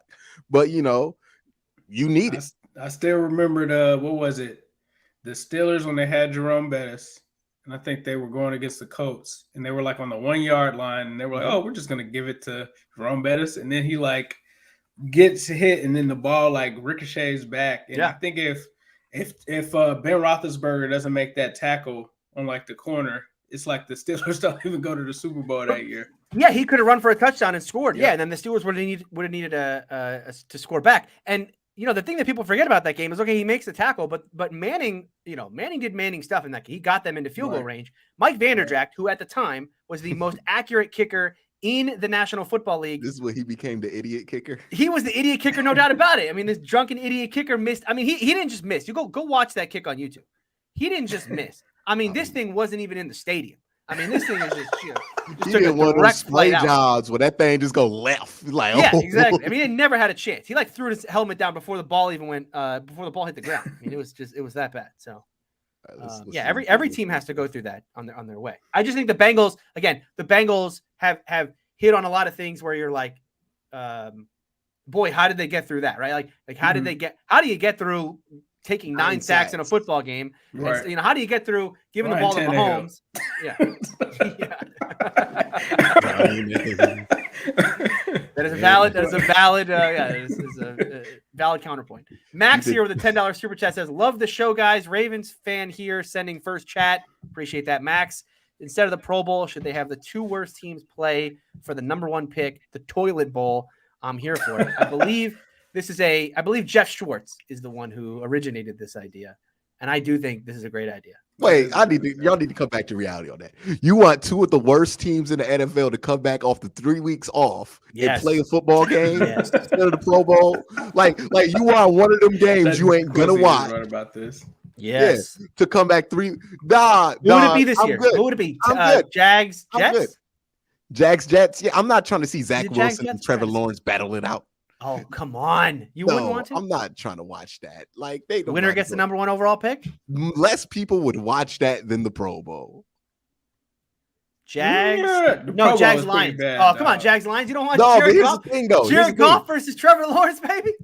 Yeah, I'm not watching. Imagine Jared Goff having a hit people on the teams. Just think about the Pro Bowl. Teams say, "I'm not showing up." Like, what if the team is like that's just like how guys don't show up for the Pro Bowl? Like, what if they don't show up? It's a game in which if you win, it does not. Well, no, if you win, you get the first pick, right? That's got to be how it goes down, right? Someone on that team is going to pay for it, right? Because it's like, if you're the quarterback, then that's not gonna work, dog. Like, say it for instance, if you're a quarterback that's gonna get replaced, you're gonna make imagine if you were Gardner Minshew Jared Goff is like, winning that game means you get Trevor Lawrence. That's why Andy Dalton wanted to win that Dolphins game that bad, is because he knew his job was going the next season. Bro, you're literally asking players like, yo, show up 3 weeks after the season has ended, practice during that time period, just so we can have a better spot to draft your replacements. Ain't nobody doing that. It's going to look worse than the Pro Bowl. You're going to see 2 teams just going to tie. What happens if we tie? No. Hold on. Because even in this year would have a perfect one because Jared Goff would be in the spotlight. His Rams are in the Super Bowl, and he'd have to answer questions all week about, first of all, you're playing, your team's playing for the Super Bowl, and you're playing for the number 1 overall pick. Dude, I'd rather watch Mac Jones run the 40 than watch a Jared Goff game. Like, I'm not for it. I love it. I want to see it. I would bet on it too. Ira with a $2 super chat says last MVP to win the Super Bowl was in 1999. So crazy. Who was it in 99 that won it? Was it Brett Warner? No, not 99. Brett Favre was early. Favre was 96. 99 had to have been Warner, right? Was that no? 99. Could have been Elway was like 98, right? Elway was 98 because that was the far when he beat the Packers, he won MVP. Pats were like 2000, right? So was it? It couldn't have been Kurt Warner because Warner. It was John Elway. It was John Elway. It had to be John Elway. Yeah, because the Broncos won it. He was Super Bowl MVP. Yeah, against the Falcons in 99. Yep. Yeah. Okay. The Dirty Birds. I thought. Jamarr He must have got like a last one out legacy MVP. Well, they beat the crap out of the Falcons that year. I remember that. But that was who was the Falcons quarterback? Because I've made Chris Chandler. Chris Chandler. Oh my goodness. Oiler, great. That was back in the days where you could just get to the Super Bowl with anybody. Yeah, you could. Yeah. Chris Chandler's like a modern Case Keenum. Actually, you could. Yep. Case Keenum was born 10 years too late. He was. Ray Rags with a $5 super chat said, "That's how the Browns almost lost with getting 8 turnovers. His name is Brandon Weeden." I want to know if the Browns were positive when they got 8 turnovers. Like, did the Browns end that game with the positive turnover ratio? Because with Brandon Weeden, you don't ever know. 1-1 Blue here, $2 super chat says, "Q, would you spend a 5th for Shooter's brother?" Who's Shooter? Evan McPherson. They call him Shooter McPherson. I'm not about to spend a 5th on the kicker. Go. Stop it. No. The best kicker they had was the dude Dickley at the Senior Bowl. Man, smoked like 2 extra points. I'm good. Sorry, guys. I know we're running long, but I had to look up Andy Dalton's stat line for that Tank Bowl game. Andy Dalton tried to play the game of his life. 33 of 56 for 396, 4 touchdowns, and no interceptions. See, No. see, Quincy, and you don't want to watch this the week before the Super Bowl? No, I don't want to see Jared I Goff would- play oh. his last. I don't want to see Jared Goff have a 5-touchdown game versus the Jaguars. I'm good.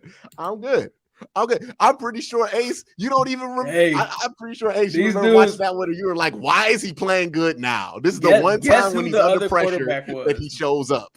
Both of these guys were playing for their jobs. Ryan Fitzpatrick was the other quarterback. Yeah. 31 of 52, 419 yards, 4 touchdowns, and 1 interception. Those guys knew that the end was soon. Yeah. I love it. The garbage bowl. Let's do it. By the way, chat is insistent that it was Kurt Warner. Yeah, I think Kurt Warner was 99 because that was. Remember, the Rams won it. Are we and then you talking thought Rams the over Titans? dynasty was Super coming, Bowl and then or the Patriots 99 came the next season? year out of nowhere. 99 season. It has to have been 99 season. Mike Martz. Remember Yeah, Mike Okay, then Martz? that's the 2000 Super Bowl. No, Mike Martz was the offensive coordinator. That was Vermeil. Was Vermeil still the head coach at the time? Vermeil, and then remember Mike Martz took over. Mike Martz took over. Oh, yeah, and he was. Yeah. I mean, Mike Martz is just not good. Yeah. Especially once he got to Detroit. Oh, it got Really? ugly. Hillbilly. All right, Ray Rags here. Another $5 super chat says they were +7 in the turnover margins in that game. Whedon was the one Browns turnover. That's pretty good for Whedon. That's funny that Browns fans remember that game because I remember it as like just a horror story of like, again, when your team when your running backs fumble 5 times, can you imagine that you have like 4 running backs in the game and they fumble 5 times? You talk about how bad it is when your running backs fumble that many times. Could you imagine watching that and still knowing ain't no way we about to beat the Steelers today? Like that is the thing. Look, y'all have beaten us all kind of different ways, dog. Mhm. Like you've beaten us with the backup in week 16. I don't know how many times. Landry Like, Jones, Browns yeah, Landry killer. Jones. And I remember remember how we went 0-16 was against the Steelers and we threw it past the Corey Davis. Well, it was not Corey Davis, Corey Coleman, and he just went straight through his hands. Oh, was I at that game? My I God, was at that game. you're a gremlin. I Why will did you say, even go to that game? this. That game go to overtime? No, it didn't because Corey Coleman dropped the ball. Oh, okay. Then that was the year before. I went to the Matt one after Millen that. was ahead of his time. He had the whole Migos thing, Yeah. but it was just the wrong time. He had Well, the they were just all idea, bad it players too. I just- mean, they were just not good. I mean, their Migos were just. Megatron was good. Well, I'm Megatron- saying like, but Calvin Johnson, but like Mike Williams wasn't that good, and then Mike Williams wasn't. Who's Charles the guy who had Charles the song? Rogers was pretty good. Charles Rogers, that's him. I was like, Charles who had Rogers the is stupid pretty song good. in the Madden commercial? All right. It's not the Migos. He had the Fugees, where it's like really you only come from Lauryn Hill. You know what I mean? It just wasn't a passing league yet. All right, we have reached the end of the super chats, which means we are reaching the end of today's show. Thank you all for watching. On your way out, do us a favor, hit that like button. Helps us spread the word about the show, and make sure you're subscribed because we'll be back next week. I'm not sure if we're going to do it Monday or Tuesday. Probably not Monday because Monday is Valentine's Day, so we're probably going to end up doing it Tuesday or potentially later in the week. Ray Rags here, another $5 super chat that I only do because I was there in person with a Steelers fan. At least it was a fun car ride home. So we'll be back next week. Make sure you guys are all subscribed to the channel. Hit that notification bell. You will be notified when we go live to recap the Super Bowl. How about this here on AFC North? We're recapping the Super Bowl here on AFC North. Like Bengals, Rams, Bengals fans, enjoy that one on Sunday, and we'll be back with you next week. Talk to you then.